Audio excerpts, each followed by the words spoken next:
Praise the Lord. കർത്താവിന്റെ അതിപരിശുദ്ധമുള്ള നാം വാഴ്ത്തപ്പെടട്ടെ. परमेश्वर की अति पवित्र नाम की स्तुति हो। അതെ, ഈ വർഷവും മക്കളുടെ ഉപവാസ പ്രാർത്ഥനയുടെ ബന്ധത്തിൽ അടിയനുമായിരിക്കാൻ കർത്താവ് കൃപ നൽകിയത് ഓർത്ത് ദൈവത്തെ സ്തുതിക്കുകയാണ്. इस साल भी उपवास प्रार्थना से संबंधित आप लोगों के साथ आने के लिए प्रभु ने सहायता किया, इसलिए प्रभु को धन्यवाद देता हूँ। കഴിഞ്ഞ ദിവസങ്ങളിലെല്ലാം അനുഗ്രഹിക്കപ്പെട്ട ദൂതുകളെ ദൈവം സഭയ്ക്ക് നൽകിക്കൊണ്ടേയിരുന്നു. पिछले दिनों में आशीष का समाचार और प्रचार प्रभु का वचन दासों के द्वारा प्रभु हमको देता रहा। എല്ലാ അടിയങ്ങളുടെ ജീവിതത്തിലും എത്രയും അനുഗ്രഹമായിരുന്നു. और सब हमारे जीवन में भी आशीष का कारण था। പ്രൈസ് നമുക്ക് ഇന്ന് ഈ രാത്രികാലവും പ്രാർത്ഥനയോട് ബന്ധപ്പെട്ട ചില കാര്യങ്ങൾ ചിന്തിക്കണമെന്നാണ് ആഗ്രഹിക്കുന്നത്. आज रात काल प्रार्थना के संबंधित कुछ विषयों को विचार करना इच्छा करता हूँ। ഈ ദിവസങ്ങളില് പ്രാർത്ഥനയ്ക്ക് ഏറ്റവും പ്രാധാന്യമുള്ള ദിവസങ്ങളാണ് അത് നമ്മുടെ മുമ്പിലുള്ളത്. इन दिनों में, आने वाले दिनों में प्रार्थना के लिए बहुत ही महत्वपूर्ण निर्णायक ऐसा समय है हमारे सामने।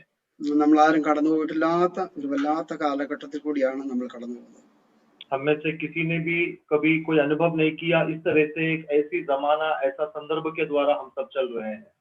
അതെ, ഇത് എന്തുകൊണ്ട് എന്ന് നമുക്ക് അത് പൂർണ്ണമായിട്ട് ഒന്നും ഗ്രഹിക്കാൻ കഴിയുന്നില്ല. और ये क्यों हो रहा है इसके बारे में हमें इसकी समझ नहीं है। കാരണം അനേക ദൈവദാസന്മാർ ദൈവമക്കളൊക്കെ ഈ കോവിഡിനാൽ മരണപ്പെടുന്നു. क्योंकि बहुत से प्रभु के दास, परमेश्वर के लोग इस कोविड के महामारी के कारण इस दुनिया से चल बसे। മിസ്രൈമിൽ വെച്ച് ബാധ ഉണ്ടായപ്പോഴേ ഇസ്രായേൽ മക്കളെ തൊട്ടതേയില്ല. मिस्रैम में जब बाधा आया, वो 10 बाधा के बारे में पढ़ते हैं, तो वहां पर मसीह लोगों को या इस्राएल के लोगों को ये बाधा किसी ने भी नहीं छुआ। എന്നാൽ ഇവിടെ ആത്മീയഗോളവും ലോകം ഒരുപോലെ ബാധിക്കപ്പെടുകയാണ്. लेकिन यहाँ पर जो है आत्मिक जो समाज है और संसार दोनों एक जैसा दोनों में प्रभाव हुआ है। എന്തായാലും ഒരു കാര്യം നിശ്ചയമാണ്, കർത്താവിന്റെ വരവ് ഏറ്റവും ആസന്നമാണ്. जो भी हो, एक बात स्पष्ट है, हमारा यीशु मसीह का दोबारा आगमन बहुत नजदीक है। കർത്താവ് അരുളി ചെയ്ത കാര്യങ്ങളെല്ലാം നമ്മുടെ ചുറ്റുപാട് നടന്നുകൊണ്ടിരിക്കുകയാണ്. और यीशु मसीह ने जो भी बातों को भविष्यवाणी के तौर पर कहा, वो तमाम बातें हमारे चारों ओर पूर्ण हो रहा है। അതെ, കർത്താവിന്റെ വരവിന് വേണ്ടി ഒരുങ്ങുക എന്നുള്ളതല്ലാതെ നമുക്ക് വേറെ വഴിയൊന്നുമില്ല. परमेश्वर के आगमन के लिए तैयार हो, इसके अलावा हमारे पास कोई और उपाय या विकल्प नहीं। അതെ, നമ്മുടെ ഉപവാസ പ്രാർത്ഥനകളൊക്കെ അതിന് മുഖാന്തരമായി തീരട്ടെ. हमारे उपवास की प्रार्थना उसके लिए एक कारण बने। അത് ഒന്നുകൂടി പറയട്ടെ, കഴിഞ്ഞ നാളുകളെക്കാൾ ഉപരി നമ്മൾ ഈ ദിവസങ്ങളിൽ പ്രാർത്ഥനയിൽ ആയിരിക്കണം, വിശുദ്ധിയെ തേക്കാൻ ഉത്സാഹിക്കണം. और एक बार कहना चाहूंगा, पिछले दिनों से भी अधिक हमको इन दिनों में प्रार्थना करना है, हमारी पवित्रताई को हमें पूरा करना है। നമുക്ക് അല്പനേരത്തെ നമ്മുടെ ചിന്തയ്ക്കായിട്ട് പ്രാർത്ഥനയോട് ബന്ധപ്പെട്ട് ഒരു ഭാഗം ചിന്തിക്കാനാണ് ആഗ്രഹിക്കുന്നത്. വിശുദ്ധ മത്തായിയുടെ സുവിശേഷം 26:37 വാക്യമാണ് വായിപ്പാൻ ആഗ്രഹിക്കുന്നത്. മത്തായിയുടെ സുവിശേഷം 26 അധ്യായം 37 വാക്യം. प्रार्थना के विषय में कुछ बातों को आगे सोचना चाहेंगे, उसको मद्देनजर रखते हुए उस आधार के लिए जो वचन हम आज पढ़ेंगे, मत्ती का सुसमाचार 26वां अध्याय, उसका 33वां आयत। मत्ती 26 का 33। ഞാനിവിടെ വായിക്കുന്നു. എന്റെ ഉള്ള മരണവേദന പോലെ അതിദുഃഖിതമായിരിക്കുന്നു, ഇവിടെ താമസിച്ച് എന്നോടുകൂടെ ഉണർന്നിരിപ്പീൻ എന്ന് അവരോട് പറഞ്ഞു. പിന്നെ അവൻ അല്പം മുമ്പോട്ട് ചെന്ന് കവിണ് വീണു. ദാവേ, കഴിയുമെങ്കിൽ ഈ പാനപാത്രം എങ്കിൽ നിന്ന് നീങ്ങിപ്പോകണമേ, എങ്കിലും ഞാൻ ഇച്ഛിക്കുന്ന പോലെ അല്ല, നീ ഇച്ഛിക്കും പോലെ ആകട്ടെ എന്ന് പ്രാർത്ഥിച്ചു. हिंदी में वो 38 और 49 है।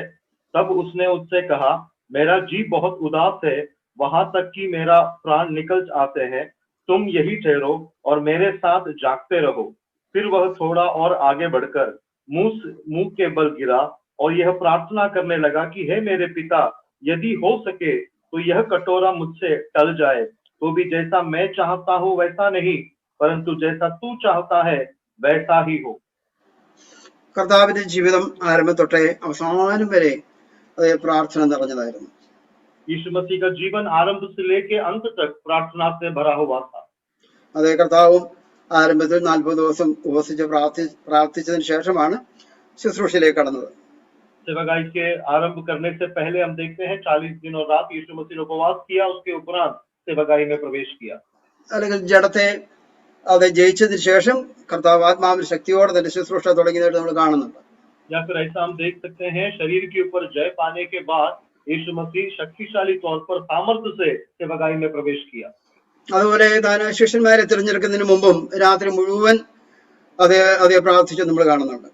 और इसी तरह से पवित्र कलाम में हम ये भी देखते हैं चेलों को चुनने के पहले यीशु मसीह ने रात भर प्रार्थना किया। കാരണം അതുപോലെ ഈ വലിയ കാര്യങ്ങൾക്ക് തുടക്കം ഇടുന്നതിന് മുമ്പെല്ലാം കർത്താവ് അതിശ്രദ്ധയോടെ പ്രാർത്ഥിച്ചതായിട്ടാണ് നമ്മൾ കാണുന്നത്. तो इस तरह से बड़े बड़े कार्यों को करने से पहले यीशु मसीह ध्यान से प्रार्थना करते थे, ये हम देख सकते हैं। വലിയ കാര്യങ്ങളുടെ എല്ലാം പുറകില് നമ്മൾ പരിശോധിച്ചാൽ പ്രാർത്ഥന ആകുന്നു എന്ന് കാണാം. तो बड़े बड़े हर कामों में प्रार्थना मुख्य विषय था, ये हम देख सकते हैं। ഞാൻ എപ്പോഴും ഓർക്കാറുള്ള ഒരു കാര്യം, നമ്മളൊക്കെ ശുശ്രൂഷയിലൊക്കെ ആയിരിക്കുമ്പോഴേ അല്ലെങ്കിൽ ദൈവമക്കളായിരിക്കുന്നതിന്റെ പുറകില് നമ്മുടെ മാതാപിതാക്കൾ ഒത്തിരി പ്രാർത്ഥിച്ചു. और मैं अक्सर जो ये स्मरण करता हूँ, हम जो सेवकाई में लगे हैं या फिर हम जो मसीह में है, हम तमाम लोगों के पीछे हमारे माता पिताओं का प्रार्थना का बल है। എന്റെ പിതാവും മാതാവും ഒക്കെ അത് ഞങ്ങൾക്ക് വേണ്ടി പ്രാർത്ഥിക്കുന്നതൊക്കെ ഞാൻ ശ്രദ്ധയോടെ, അതിന്റെ പ്രാധാന്യം ഒന്നും മനസ്സിലാക്കുന്ന ഒരു പ്രായമല്ലായിരുന്നെങ്കിലും ഞാനത് ശ്രദ്ധിച്ചുകൊണ്ടേയിരുന്നു. आपके माता पिता जब प्रार्थना करते थे उसकी गंभीरता महत्व भी इतना नहीं समझता था, लेकिन प्रार्थना को हम ध्यान देते थे, सुनते थे। കർത്താവിന്റെ പേരയ്ക്ക് കർത്താവ് വിളിച്ചതിന് ശേഷം ഞാനത് ഗ്രഹിച്ചു, എന്റെ അപ്പന്റെ അമ്മയുടെ ഒക്കെ പ്രാർത്ഥന എത്ര വിലപ്പെട്ടതായിരുന്നു. परमेश्वर की सेवकाई में जब मुझे बुलाया गया तब मैं समझ गया हमारे माता पिताओं का प्रार्थना कितना बहुमूल्य था।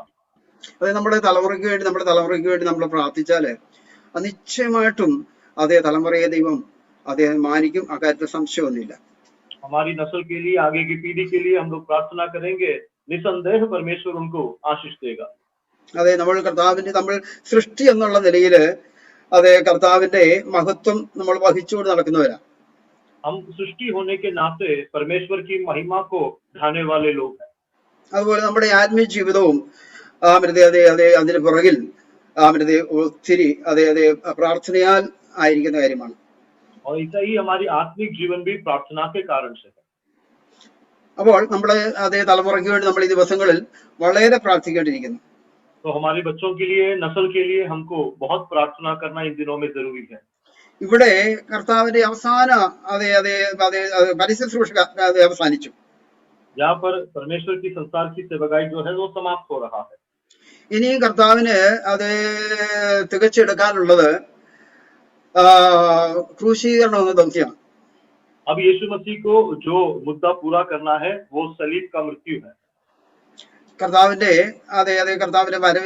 വരവിന്റെ അല്ലെങ്കിൽ ഏറ്റവും വന്നതിന്റെ ഏറ്റവും പ്രാധാന്യതയേറിയ ശുശ്രൂഷയാണ് ഇനി തികയാനുള്ളത്. अब यीशु मसीह जो संसार में जिस उद्देश्य से आया, योजना के तहत आया, उसका सबसे महत्वपूर्ण और गौरव की बात था वो जो पूरा होना था। അതിനായിട്ടാണ് കർത്താവ് തന്നെ ഗതസമന തോട്ടത്തിൽ വെച്ചാണ് കർത്താവ് പ്രാർത്ഥിക്കുന്നത്. और उसके लिए हम देखते हैं वो गतसमना नाम का जो वाटिका था, वहां पर यीशु मसीह प्रार्थना करते हैं।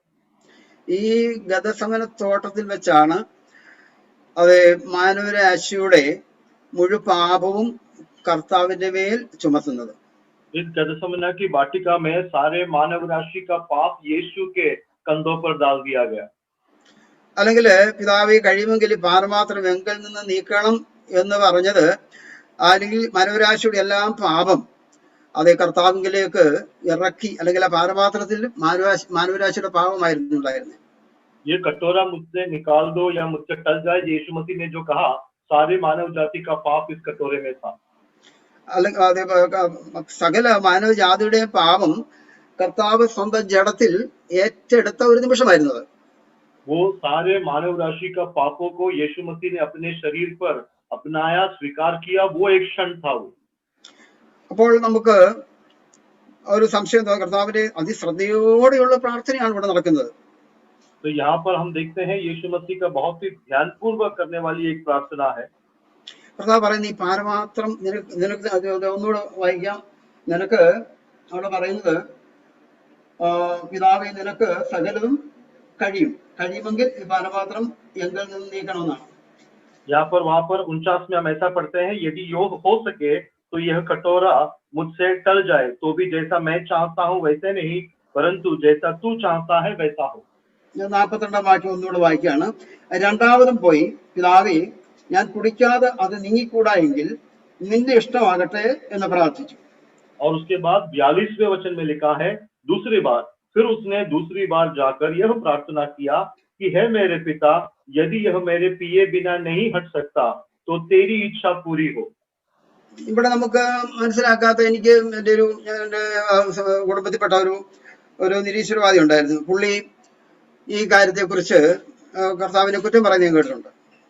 मेरे घर में एक नास्तिक था जो यीशु मसीह को इस बारे में दोष लगाता था. കർത്താവ് ഇങ്ങനെ അത് ക്രൂശിക്കാനൊക്കെ വന്നെങ്കിൽ എന്തിനാ ഈ ഗദസോന തോട്ടത്തിൽ കിടന്ന് ഇങ്ങനെ കടന്ന് കരഞ്ഞു പ്രാർത്ഥിച്ചത്? പിതാ, ഈ പാനപാത്രം അങ്ങ് നീക്കണം, എന്താ മരണത്തെ പേടിയായിരുന്നോ എന്നൊക്കെ എന്നോട് ചോദിച്ചിട്ടുണ്ട്. और आपसे सवाल करते थे कि अगर यीशु मसीह मरने के लिए संसार में आया तो गदसना में इस तरह में व्याकुल होकर प्रार्थना करने का, गिड़गिड़ाने का क्या जरूरत था? ഇങ്ങനെ അദ്ദേഹം മാത്രമല്ല, പലരും അങ്ങനെ സംശയം പ്രകടിപ്പിച്ചിട്ടുണ്ട്. केवल वही नहीं, ऐसे कई लोगों ने इस तरह का संदेह उठाया है. അവിടെ നമ്മൾ ഒരു സത്യം മനസ്സിലാക്കേണ്ടതെന്ന് വെച്ചാൽ, സത്യം മനസ്സിലാക്കേണ്ടത് वहां पर एक सच्चाई को हमें समझना है. ഈ പാനപാത്രം, കർത്താവ് പരിശുദ്ധനായ ദൈവപുത്രനാണ്. നമ്മൾ മനസ്സിലാക്കേണ്ടത് കർത്താവ് പരിശുദ്ധനായ ദൈവപുത്രനാണ്. यीशु मसीह जो है पवित्र परमेश्वर का पुत्र है. വാസ്തവത്തിൽ കർത്താവ് അത് ക്രൂശിക്കപ്പെടാനും മരിക്കാനും നമുക്ക് വേണ്ടി വേദനകൾ സഹിക്കാനും തന്നെയൊക്കെയാണ് വന്നത്. और यीशु मसीह इस संसार में हमारे लिए कष्ट उठाने के लिए, सहन करने के लिए और मृत्यु पाने के लिए ही आया था. അതൊക്കെ സംഭവിക്കുന്ന കർത്താവ് ശുശ്രൂഷ തന്നെ പറഞ്ഞ കാര്യമാണ്. और अपनी उसके जो सेवकाई के समय में कई मर्तबा यीशु मसीह ने इसका परामर्श किया है. പിന്നെ കർത്താവ് പറഞ്ഞതിന്റെ കാര്യം, यीशु मसीह ने ये कहने का कारण, ഈ ഈ ക്രൂശീകരണ ശുശ്രൂഷ എന്ന് പറയുന്നത് ये सलीब का जो सेवकाई है, വളരെ നിന്ദിക്കപ്പെടുവാൻ പോകുന്നു, വളരെ ഉപദ്രവിക്കപ്പെടാൻ പോകുന്നു, വളരെ വേദന അനുഭവിക്കാൻ പോവുകയാണ്. उसका निंदा होने वाला है, उसको मारने वाले हैं, पीटने वाले हैं, बहुत कष्ट और संकट, बहुत उपद्रव का एक ऐसा अनुभव आने वाला है. ഇവിടെ ഒന്നും അവൻ തന്റെ ദൈവത്വത്തിന് അല്ലെങ്കിൽ ദൈവപുത്രൻ എന്നുള്ള തന്റെ പദവിക്ക് ഒരു കോട്ടവും സംഭവിക്കാതെ ഈ കാര്യങ്ങളെ നേരിടണം. और इन तमाम बातों की सामना जो है वो अपना पवित्र परमेश्वर का जो पुत्र होने का जो नाता रखता है उससे बिना हानि पहुंचाए इसका सामना करना है. എന്തെങ്കിലും ദേഷ്യപ്പെട്ട ശാപവാക്ക് പറഞ്ഞാൽ അത് തന്റെ പരിശുദ്ധിയെ ബാധിക്കും. और गुस्से में आकर अगर उसने कुछ भी अनाप शनाप कर दिया तो उसकी जो पवित्रता ही है ये उसको बाधा होगा. അപ്പോൾ യാതൊരു വാക്കുപോലും, തന്റെ പരിശുദ്ധിക്ക് കോട്ടമായി വരുന്ന യാതൊരു വാക്കുപോലും ഈ ക്രൂശീകരണത്തിന്റെ ഇടയിലോ താൻ വേദന അനുഭവിക്കുന്ന സമയത്തോ ഒന്നും പറയാൻ പാടില്ല. तो अपने यीशु मसीह जब ये सलीब पर चढ़ने वाले होते हैं और उस दौरान जो भी कष्ट अनुभव के बीच में जाएंगे, जितना भी कष्ट उठाएंगे, उसके बीच में उसकी पवित्रताई को बिल्कुल भ्रष्ट नहीं होना है. അപ്പോൾ അതിശ്രദ്ധയോട് അത് നിറവേറ്റേണ്ട അതൊരു ദൗത്യമാണ് ഈ ക്രൂശീകരണം. इसलिए बहुत ही ध्यान पूर्वक पूरा करने वाला एक उद्यम था ये सलीब का जो मृत्यु है. അപ്പൊ ഈ ശ്രദ്ധയോട് നിറവേറ്റേണ്ട ഈ ശുശ്രൂഷ വിജയകരമായി തീരുവാൻ കർത്താവ് അതിശ്രദ്ധയോടെ പ്രാർത്ഥിക്കുന്നു. और ध्यान पूर्वक करने वाली ये सेवकाई जिस पूरा करना था उसके लिए यीशु मसीह ध्यान पूर्वक प्रार्थना करता है. അത് ഈ ക്രൂശീകരണം എന്ന് പറയുന്നത് ഏറ്റവും വിലപ്പെട്ട ഒരു കാര്യമാണ്. क्रूस पर चढ़ना, क्रूस का अनुभव जो है बहुत ही बहुमूल्य ऐसा अनुभव है. അതിന്റെ ഫലം എന്നേക്കും നിലനിൽക്കേണ്ടതാണ്. और उसका फल जो है वो हमेशा के लिए स्थायी है. അപ്പോൾ അതിശ്രദ്ധയോടെ വിലപ്പെട്ട പ്രാർത്ഥന അതിന്റെ പുറകിൽ ആവശ്യം. तो बहुत ध्यान पूर्वक और बहुत ही बहुमूल्य प्रार्थना उसके पीछे जरूरी था. അപ്പോൾ കർത്താവ് അത് നമ്മൾ ചിന്തിച്ചതുപോലെ കർത്താവിന് യാതൊരു കർത്താവ് തികച്ചും പരിശുദ്ധനായ ദൈവപുത്രനാണ്. और यीशु मसीह जो है, जैसा हमने सोचा और चर्चा किया, पवित्र और सिद्ध परमेश्वर का पुत्र है. താൻ പാവമായിട്ട് യാതൊരു ബന്ധവും എനിക്കില്ല. और पाप के साथ यीशु मसीह का कोई नाता नहीं. ഈ പരസ്യ ശുശ്രൂഷ നിർവഹിച്ച സമയത്ത് താനത് ഒരു പാപം കൂടാതെ അത് പൂർത്തീകരിച്ചു. और यीशु मसीह संसार में अपनी सार्वजनिक सेवकाई को जब किया, बिना पाप किए उसको पूरा किया. അതുകൊണ്ടാണ് കർത്താവ് ഏറ്റവും ഒടുക്കം ഇടയ്ക്കിടയ്ക്ക് ചോദിക്കും, നിങ്ങൾ ആരെന്നെ പാപത്തെക്കുറിച്ച് ബോധ്യപ്പെടുത്തും. इसीलिए बीच बीच में यीशु मसीह पूछते थे, तुम में से कौन पाप के बारे में मुझे विवेक देगा। അത് മാത്രമല്ല, ഒടുക്കം കർത്താവ് പറഞ്ഞു, ഞാൻ ലോകത്തെ ജയിച്ചിരിക്കുന്നു. और आखिर में यीशु मसीह ने कहा, मैं संसार के ऊपर जय पाया हूँ। അപ്പൊ ആ പരസ്യ ശുശ്രൂഷയിൽ താൻ തന്നെ അത് പാപം കൂടാതെ ദൈവപുത്രൻ എന്നുള്ള തന്റെ പദവി കൃത്യമായി സൂക്ഷിച്ചു.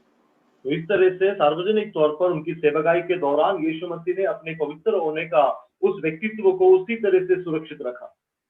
അപ്പോൾ ഈ പരിശുദ്ധനായ ദൈവപുത്രൻ ആരായി തീരണം? പാപികളുടെ പ്രതിനിധിയായിട്ട് മാറണം. तो ये ऐसा जो पवित्र परमेश्वर है, चित्त परमेश्वर का पुत्र है, ये कौन बनना है? ये पापियों का प्रतिनिधित्व करने वाला व्यक्ति बनना है। അത് നമ്മുടെ എല്ലാം അല്ലെങ്കിൽ മാനവരാശിയുടെ പാവമെല്ലാം കർത്താവിൽ ചുമത്താൻ പോവുക. और सारे मानव जाति का पाप जो है यीशु मसीह के ऊपर अब डालने वाले हैं। ഈ പരിശുദ്ധ ദൈവവും ഈ പാപവുമായിട്ട് യാതൊരു ബന്ധവുമില്ല. और ये पवित्र परमेश्वर और इस पाप के बीच में कोई नाता नहीं। ഇവിടെയാണ് കർത്താവ് അവൻ അത് ഇത്രമാത്രം വേദനിക്കാൻ കാരണം. और यहाँ पर यीशु मसीह में बहुत दर्द उत्पन्न हुआ। അതായത് പാപവുമായിട്ട് യാതൊരു ബന്ധവും ഇല്ലാത്ത കർത്താവിന്റെ മേൽ പാപം ചുമത്തുക.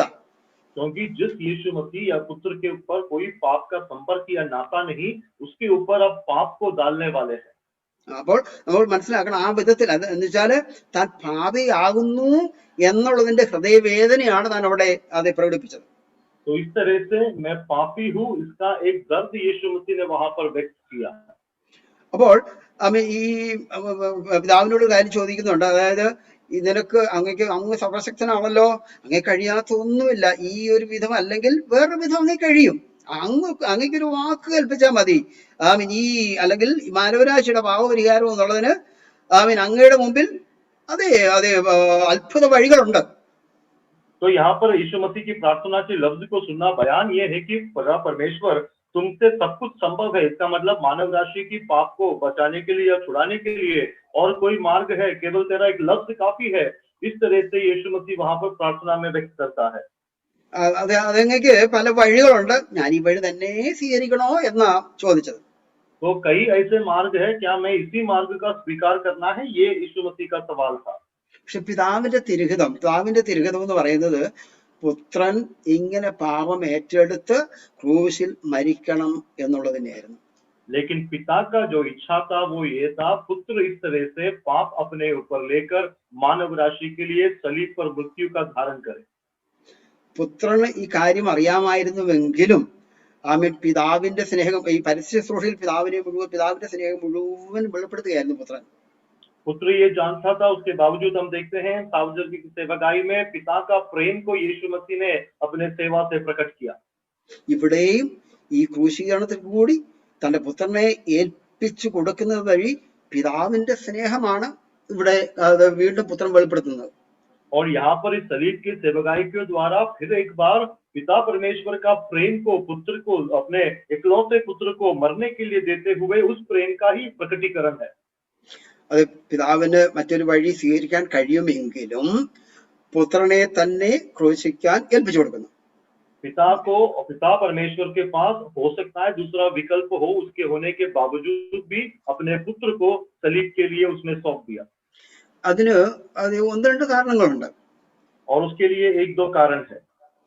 ഒന്ന്, ഏറ്റവും പ്രാധാന്യതയേറിയത് അത് ഈ മാനവരാശിയുടെ രക്ഷ നിർവഹിക്കുന്നത് തികച്ചും ദൈവത്തിന്റെ നീതിയിൽ കൂടി തന്നെ ആയിരിക്കണം, നീതിയുടെ മാർഗത്തിൽ കൂടി തന്നെ ആയിരിക്കണം. उसमें से सबसे महत्वपूर्ण ये था, मानव राशि का जो उद्धार था, उसकी रक्षा था, वो परमेश्वर का जो धार्मिकता है, न्याय है, उसी के अनुसार उसको पूरा होना था। ദൈവം യാതൊരു കുറുക്കു വഴിയും സ്വീകരിക്കുന്നവനല്ല. परमेश्वर कोई भी छोटा मार्ग चुनने वाला व्यक्ति नहीं है। പാപത്തിന്റെ ശമ്പളം മരണമാണ്. पाप का वेतन मृत्यु है। പാപം ചെയ്ത ദേഹി മരിക്കണം എന്നുള്ള ദൈവത്തിന്റെ നിയമം. और पाप करने वाला शरीर को मरना है, ये परमेश्वर का नियम है। അപ്പോൾ പാപം ചെയ്ത ദേഹി മരിക്കണം എന്ന് വെച്ചാൽ നമ്മൾ അത് മരണത്തിൽ കൂടി കടന്നു പോകണം. तो पाप करने वाला व्यक्ति को मरना है, इसका मतलब हम मृत्यु के द्वारा हमको जाना है। അത് നമ്മളെ ഏൽപ്പിച്ചു കൊടുക്കാൻ മനസ്സിലാഞ്ഞതുകൊണ്ട് പുത്രനെ അങ്ങ് ഏൽപ്പിച്ചു കൊടുക്കുക. और क्योंकि हमें दे देने के लिए परमेश्वर का मन नहीं हुआ, उसने अपने पुत्र को मरने के लिए सौंप दिया। അപ്പം ദൈവനീതി നിറവേറുവാൻ പുത്രൻ മരണത്തിൽ കൂടി തന്നെ കടന്നു പോകട്ടെ എന്ന് പിതാവ് തീരുമാനിക്കുക. तो परमेश्वर का न्याय पूरा होने के लिए अपना पुत्र उस मृत्यु के द्वारा चला जाए, ऐसा परमेश्वर ने निर्णय किया। നമുക്ക് അത് ഈ ക്രൂശീകരണ മുഖാന്തരം അത് സ്ഥാപിക്കപ്പെടുവാൻ പോകുന്ന രക്ഷയെന്ന് പറയുന്നത് അത് എന്നേക്കും നിലനിൽക്കുന്ന രക്ഷയാണ്. और सलीब की मृत्यु के उस सेवकाई से जो उद्धार का स्थापना होना था, वो उद्धार हमेशा के लिए स्थायी एक उद्धार था. അത് അങ്ങനെ എന്നേക്കും നിലനിൽക്കണമെങ്കിൽ അത് നീതിയുടെയും വിശുദ്ധിയുടെയും മാർഗത്തിൽ കൂടി തന്നെ ആയിരിക്കണമെന്ന് സ്വർഗം തീരുമാനിച്ചിരിക്കുക. और इस तरह से अगर अनंतता के लिए वो उद्धार को अगर ठहरना है, तो वो उद्धार केवल न्याय से और पवित्रताई से जुड़ा रह सकता है, ऐसा ऐसा परमेश्वर ने निर्णय लिया. അതുകൊണ്ട് കർത്താവ് അതെ ക്രൂശിൽ അതെ മരണമേറ്റെടുത്ത് ആ രക്ഷ നിർവഹിക്കട്ടെ എന്ന് പിതാവ് നിർണയിക്കായിരുന്നു. इसलिए यीशु मसीह उस पाप को स्वीकार करके उस उद्धार को पूरा करे, ऐसा पिता परमेश्वर ने निर्णय लिया. അപ്പോൾ അത് ദൈവനീതി. അപ്പൊ ചുരുക്കത്തില് ഈ കാര്യങ്ങൾക്ക് ദൈവത്തിന്റെ വഴിയായ അല്ലെങ്കിൽ ദൈവത്തിന്റെ നീതിയിൽ കൂടി നിറവേറട്ടെ എന്ന് ദൈവം തീരുമാനിച്ചു. तो वो परमेश्वर का न्याय था और ये तमाम बातें परमेश्वर के न्याय के अनुसार ही पूरा हो, ऐसा परमेश्वर का निर्णय था. മറ്റൊന്ന്, കർത്താവ് ഇങ്ങനെ ക്രൂശീകരണത്തിൽ ഈ വേദനയിൽ കൂടി എല്ലാം കടന്നു പോകുമ്പോൾ അല്ലെങ്കിൽ കർത്താവ് ക്രൂശിൽ സഹിച്ച വേദന നമ്മുടെ നരകവിധിയാണ്. और दूसरा, यीशु मसीह ने जो सलीब पर जो कष्ट का अनुभव किया, वो हमारा नरक का न्याय था. നമ്മൾ അതെ പാപം ചെയ്തപ്പോൾ നമുക്ക് ശമ്പളം മരണമാണെന്ന് പറയുമ്പോൾ അത് നരകവിധിയെ കാണിക്കുന്ന മരണമാണ്. और जब हमने पाप किया, जो कहा गया है कि पाप करने वाले का वेतन मृत्यु है, तो नरक है वो पाप, वो दंड. കർത്താവ് ഇപ്രകാരം വേദന മണിക്കൂറുകളോളം വേദന സഹിച്ച് അത് നീക്കിക്കളഞ്ഞെങ്കിൽ മാത്രമേ നമ്മുടെ നരകവിധി നീങ്ങി പോകത്തുള്ളൂ. और इस तरह से हमारा जो नरक का दंड था, वो अगर हटना था, तो यीशु मसीह को इस तरह से दर्द को और कष्ट को सहना था. രക്ഷിക്കപ്പെടുന്ന നമ്മുടെ നരകവിധി ഒഴിഞ്ഞു പോകണമെങ്കിൽ ദൈവപുത്രൻ ഈ വേദനയിൽ കൂടി തന്നെ കടന്നു പോകണം. नरक का दंड जो हमारे ऊपर था, उसमें से अगर उद्धार पाना था, तो परमेश्वर का पुत्र इस तरह से दर्द के द्वारा गुजरना था. നമ്മളിവിടെ ഓർക്കേണ്ടത്, കർത്താവ് മനുഷ്യവേഷം എടുത്ത് വന്നത് ഒരു ചെറിയ കാര്യം സാധിക്കാനൊന്നുമല്ല. हम जो स्मरण करना है वो ये है, यीशु मसीह जो यहाँ पर मरने के लिए आए, वो कोई साधारण या छोटी बात नहीं है. ഏറ്റവും വിലപ്പെട്ട നിലനിൽക്കുന്ന ദൗത്യം നിർവഹിക്കാൻ കർത്താവ് മനുഷ്യവേഷം എടുത്ത് വന്നത്.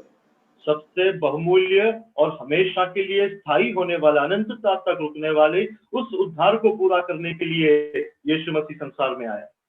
അപ്പോൾ ഈ രണ്ട് കാര്യം, ഒന്ന്, കർത്താവ് ഈ ദൗത്യം വിജയകരമായി തീർത്തിട്ട് താൻ ഏറ്റവും മേലായ നാമം, പിതാവ് തന്നെ ഏറ്റവും ഉയർത്തി നമ്മൾ കാണുന്നു. സകല നാമത്തിന് മേലായ അതേ നാമം നൽകി പുത്രനെ മാനിച്ചു നമ്മൾ കാണുന്നുണ്ട്. तो हमें एक देखना है कि यीशु मसीह ये जो उद्यम दिया गया था, उसको पूरा करके उसके ऊपर जय पाके जो पिता ने नाम दिया, वो सब नाम के ऊपर हम देखते हैं, वचन में लिखा है कि सब नामों का ऊंचा नाम यीशु मसीह को दिया गया. അതായത് കർത്താവിനെ കുറിച്ച് എഴുതിയിരിക്കുന്നത്, അവൻ ഈ ദൗത്യം നിർവഹിച്ചതിന് ശേഷം ഏറ്റവും മേലായ നാമം പ്രാപിച്ച് സ്വർഗത്തിൽ പിന്നെയും വാഴണം. और यीशु मसीह के बारे में लिखा गया है, सलीब की इस सेवकाई को पूरा करने के बाद सारे नामों का ऊंचा नाम देकर यीशु मसीह स्वर्गारोहण करके वहां पर राज्य करता है. അതേപോലെ ഫിലിപ്പിയലേഖനത്തിൽ പറയുന്നത് നമ്മൾ കാണുന്നുണ്ട്. അതുകൊണ്ട് അവനെ ഏറ്റവും ഉയർത്തിയ സകല നാമത്തിന് മേലായ നാം ഈ കാൽവറിയിൽ സഹിച്ച കാര്യങ്ങൾ പറഞ്ഞാ പറയുന്നത്.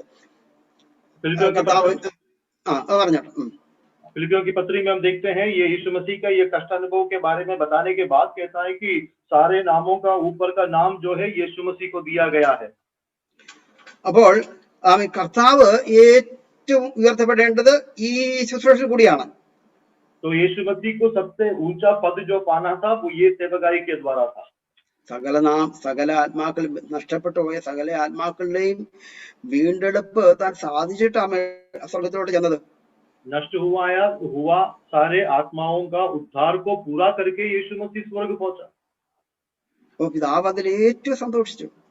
तो पिता उसमें बहुत आनंदित था, അതുകൊണ്ട് എത്രയും ഉയർത്താമോ അത്ര തന്നേക്കോളം ഉയർത്തി. इसलिए जितना ऊंचा कर सकते थे उससे भी ऊंचा यीशु को बना दिया। അപ്പോൾ തന്നെ ആമീൻ നമുക്ക് മണവാട്ടി അല്ലെങ്കിൽ ദൈവസഭയ്ക്ക് മണവാട്ടി എന്നുള്ള വിശേഷണം തന്നിരിക്കുന്നത് ആമീൻ നമ്മളും ആമീൻ ഇത് കടന്നു എന്ന് അത് ദൈവസേനയിൽ അത് ദൈവപുത്രനോടൊപ്പം അത്രമാത്രം മാനിക്കപ്പെടണം എന്നുള്ള ലക്ഷ്യത്തോടാണ്. और उसी समय कलीसिया को दुल्हन होने का एक पदवी दिया ताकि हम भी उसी तरह पवित्र होकर उस पुत्र के साथ जुड़ जाए, उसी गुणवत्ता में हम आए, वही क्षेत्र में हम भी पहुंचे। ये परमेश्वर की इच्छा है। ഞാൻ പറഞ്ഞ ക്രൂശീകരണത്തിന്റെ ലക്ഷ്യം നമ്മളിവിടെ കാണാം. ക്രൂശീകരണത്തിന്റെ മഹത്തായ ലക്ഷ്യങ്ങൾ നമ്മളിവിടെ ശ്രദ്ധിക്കണം. तो यहाँ पर कहने का तात्पर्य यीशु मसीह सलीब पर जो हुआ, जो सेवकाई किया, उसका मकसद को हमें समझना है। അപ്പോൾ ആമീൻ അതെ കർത്താവ് ഏറ്റവും ഉയർത്തപ്പെടണം. അതുപോലെ തന്നെ കർത്താവിനോടൊപ്പം ആമീൻ ചേച്ചുകുഴിയായിരുന്ന അർഹതയില്ലാതെ നാമും അതെ ഉയർത്തപ്പെടണം, ദൈവത്താൽ മാനിക്കപ്പെടണം. तो यीशु मसीह भी ऊंचा उठाए जाना है, यीशु मसीह के नाम की गौरव और महिमा होना है। इसी तरह से हम जिसके योग्य नहीं थे, जो पाप के गड्ढे में थे, हमें भी उद्धार देकर उसी श्रेणी में पहुंचाना परमेश्वर की इच्छा है। അതായത് നമ്മളിവിടെ ചിന്തിക്കുന്നത് കർത്താവ് എന്തുകൊണ്ട് ശ്രദ്ധയോടെ പ്രാർത്ഥിച്ചു എന്നുള്ളതാണ്. हम यहाँ पर क्या चर्चा करते हैं कि क्यों यीशु मसीह ने इस तरह से ध्यानपूर्वक प्रार्थना किया। കാരണം ഇത്രയും വിലപ്പെട്ട കാര്യങ്ങൾ സാധിക്കണമെങ്കിൽ അതിശ്രദ്ധയോടെയുള്ള പ്രാർത്ഥന ആവശ്യമാണ്. क्योंकि इतना महत्वपूर्ण और बहुमूल्य बातों को अगर पूरा करना है तो ऐसा ध्यानपूर्वक प्रार्थना अनिवार्य था। നമ്മളിവിടെ ഒരു കാര്യം കൂടെ അത് പ്രത്യേകിച്ച് ഗ്രഹിക്കേണ്ടത്, और एक बात जो यहाँ ध्यान देना है, കർത്താവിന്റെ ഈ ഗദസമന തോട്ടത്തിൽ വെച്ച് താൻ ഇങ്ങനെ പാപിയാകാൻ അല്ലെങ്കിൽ പാപിയുടെ പ്രതിനിധിയാകാൻ പോകുന്നെന്ന് അറിഞ്ഞപ്പോൾ തന്റെ ഹൃദയം പ്രാണവേദനയാൽ നിറഞ്ഞെന്നാ കാണുന്നത്. गतसमना की वाटिका में जब ये पता चला कि अब आगे वो सलीब का सहन करने के लिए यीशु मसीह जाते हैं, वहां पर हम देखते हैं यीशु मसीह का जो प्राण है या फिर जो जीवन है उसमें उसको दर्द हुआ। ആ ഹൃദയത്തിലെ വേദന കൊണ്ട് തന്റെ അതെ വിയർപ്പ് രക്തത്തുള്ളിയായി നിലത്ത് വീണു എന്നാ കാണുന്നേ. और आत्मा में दर्द होने के कारण यीशु मसीह का जो पसीना है वो लहू के जैसा नीचे गिरा, ऐसा हम पढ़ते हैं। തന്റെ ഹൃദയം തകരത്തക്കണ്ണുള്ള പ്രാർത്ഥനയാണ് പ്രാർത്ഥിച്ചത്. तो जो प्रार्थना वहां पर यीशु मसीह ने किया, हृदय टूटने जैसा प्रार्थना यीशु मसीह ने किया। ഈ കാരണം ഇതാണ്, ദൈവപുത്രനും പാവവും തമ്മിൽ യാതൊരു ബന്ധവുമില്ല. क्योंकि परमेश्वर का पुत्र और पाप में कोई रिश्ता या मेल नहीं है। ആ വേദനയാണ് കർത്താവിൽ ഇപ്പോൾ കാണുന്നത്. और वो दर्द हम यहाँ पर यीशु मसीह में अब देखते हैं। അപ്പം ഈ വേദന കൊണ്ട് ഒരു അറ്റാക്ക് തന്നെ സംഭവിക്കുമോ എന്ന് പിതാവ് ഭയപ്പെടുകയാണ്. तो इस दर्द की वजह से यीशु मसीह को हृदय स्तंभ हो सकता है, ये पिता डरता है। ഹൃദയസ്തംഭനം മൂലം കർത്താവ് ഗദസമന തോട്ടത്തിൽ മരിച്ചാല് തന്നെ കുറിച്ചുള്ള ലക്ഷ്യം തെറ്റിപ്പോകും. और ऐसे हृदय स्तंभ से ले यीशु मसीह अगर मर जाते हैं गतसमने की वाटिका में, परमेश्वर का जो उद्देश्य था वो वहां नाकामयाब हो जाएगा। അതിനുവേണ്ടി പിതാവ് എന്ത് ചെയ്തു? ഒരു ദൈവദൂതനെ തന്നെ അങ്ങോട്ട് അയച്ചു. और उसके लिए पिता ने क्या किया हम देखते हैं, एक स्वर्गदूत को सेवा करने के लिए भेजा। കർത്താവിനെ ധൈര്യപ്പെടുത്തുവാനെന്ന് പ്രത്യേകിച്ച് എഴുതിയിട്ടുണ്ട്. और वहां पर लिखा है यीशु मसीह को हिम्मत दिलाने के लिए। അതെ, എന്നുവെച്ചാൽ അതിന്റെ അർത്ഥം നമുക്ക് ഇപ്രകാരം ഗ്രഹിക്കാം. ഈ ഇപ്രകാരം ഒരു അറ്റാക്ക് വന്ന് കർത്താവ് മരിക്കാതെ കർത്താവിനെ ബലപ്പെടുത്തുവാൻ ദൈവം തന്റെ ദൂതനെ അയച്ചു എന്നിവിടെ ചിന്തിക്കുന്നതിൽ തെറ്റില്ല. इस तरह से यीशु मसीह जो इतना अपने आत्मा में दुखी था, जिसका दिल टूट रहा था, तो दिल का दौरा से यीशु मसीह वहां न मर जाए, इसीलिए स्वर्गदूत को भेजकर यीशु मसीह को हिम्मत दिलाया, ऐसा सोचने में गलत नहीं। പൗലോസ് പറഞ്ഞില്ലേ, എന്റെ കൃപ നിനക്ക് മതിയെന്ന്, എന്റെ ശക്തി ബലഹീനതയിൽ തികഞ്ഞു വരുന്ന നമുക്ക് ഓർമ്മയുണ്ട്. पौलुस ने जो हमसे कहा, हम जानते हैं कि मेरी अनुग्रह तेरे लिए काफी है, तेरी कमजोरी में मेरा वो अनुग्रह शक्ति के तौर पर वो प्रकट होता है। അതുപോലെ ദൈവത്തിന്റെ ബലം ദൈവത്തിന്റെ ബലം കർത്താവിന് വേണ്ടി അവിടെ അയച്ചു എന്ന് വേണം കരുതാൻ. और उसी तरह से परमेश्वर का सामर्थ वहां पर यीशु मसीह के लिए भेजा, ऐसा हमको समझना है। കാരണം മാനവരാശിയുടെ രക്ഷ അത് നിർവഹിക്കപ്പെടേണ്ടത് ക്രൂശിക്കപ്പെടുന്നത് മുഖാന്തരമാണ്. क्योंकि मानव जाति का जो उद्धार है वो यीशु मसीह के सलीब पर चढ़ने से ही पूरा होगा। അവിടെയാണ് അത് കർത്താവ് തിരുരക്തം മുഴുവൻ ഒഴുക്കി വലിയ രക്ഷ സ്ഥാപിക്കുന്നത്. और वहां पर हम देखते हैं यीशु मसीह ने पवित्र लहू को बहाकर उद्धार की स्थापना वहां किया. അതെ, രക്തം ഒഴുക്കപ്പെട്ട് തന്നെ കർത്താവിന് മരണം സംഭവിക്കണം എന്നുള്ളത് പിതാവിന്റെ തിരുഹിതമാണ്. और लहू के बहने से ही यीशु मसीह की मृत्यु हो, ये पिता का इच्छा है. കാരണം നമുക്ക് ഇതിന്റെ കാരണം കണ്ടുപിടിക്കണേല് വെളിപ്പാട് പുസ്തകം 4-5 അധ്യായങ്ങളില് നമ്മൾ അത് മൂപ്പന്മാരെ കാണുന്നുണ്ട്. മൂപ്പന്മാരെ, അതായത് 4-ാം അധ്യായം അതിന്റെ 4-ാം വാക്യം ഞാൻ വായിക്കാം. വെളിപ്പാട് പുസ്തകം 4:4 സിംഹാസനത്തിന് ചുറ്റിലും 24 സിംഹാസനം, വെള്ളയുടുപ്പ് ധരിച്ചുകൊണ്ട് സിംഹാസനത്തിൽ ഇരിക്കുന്ന 24 മൂപ്പന്മാർ, അവരുടെ തലയിൽ പൊൻകിരീടം. ഹിന്ദി വായിച്ചാൽ प्रकाशित वाक्य 4 के 4 हम इसका सबूत देख सकते हैं. और उस सिंहासन के चारों ओर 24 सिंहासन है, और इन सिंहासनों पर 24 प्राचीन श्वेत वस्त्र पहने हुए बैठे हैं, और उनके सिरों पर सोने का मुकुट है. ഇനി 5-ാം അധ്യായത്തിൽ അതിനെ കുറിച്ച് പറയുകയാണ്. 7-ാം വാക്യത്തില് അതുകൂടി ഒന്ന് വായിക്കാം. 9-ാം വാക്യം, നീ അറക്കപ്പെട്ട് നിന്റെ രക്തം കൊണ്ട് സർവഗോത്രത്തിലും ഭാഷയിലും വംശത്തിലും ജാതിയിലും നിന്നുള്ളവരെ ദൈവത്തിനായി വിലയ്ക്ക് വാങ്ങി ഞങ്ങളുടെ ദൈവത്തിന് അവരെ രാജ്യവും പുരോഹിതന്മാരുമാക്കി വെച്ചു.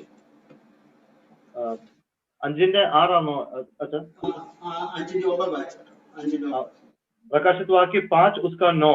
और वे यह नया गीत गाने लगे कि तू उस पुस्तक के लेने और उसका मुहर खोलने के योग्य है, क्योंकि तूने वध होकर अपने लहू से हरेक कुल और भाषा और लोगों को और जाति में से परमेश्वर के लिए लोगों को मोल लिया है. എന്നുവെച്ചാൽ ഇവിടെ മൂപ്പന്മാർ ദൈവസഭയെ അത് കാണിക്കുന്ന മൂപ്പന്മാർ പറയാണ്, ദൈവസഭ പ്രതികരിക്കുന്ന മൂപ്പന്മാർ പറയാണ്, ഞങ്ങൾ അവിടുത്തെ രക്തം കൊണ്ട് വിലയ്ക്ക് വാങ്ങപ്പെട്ടവരാണെന്ന്.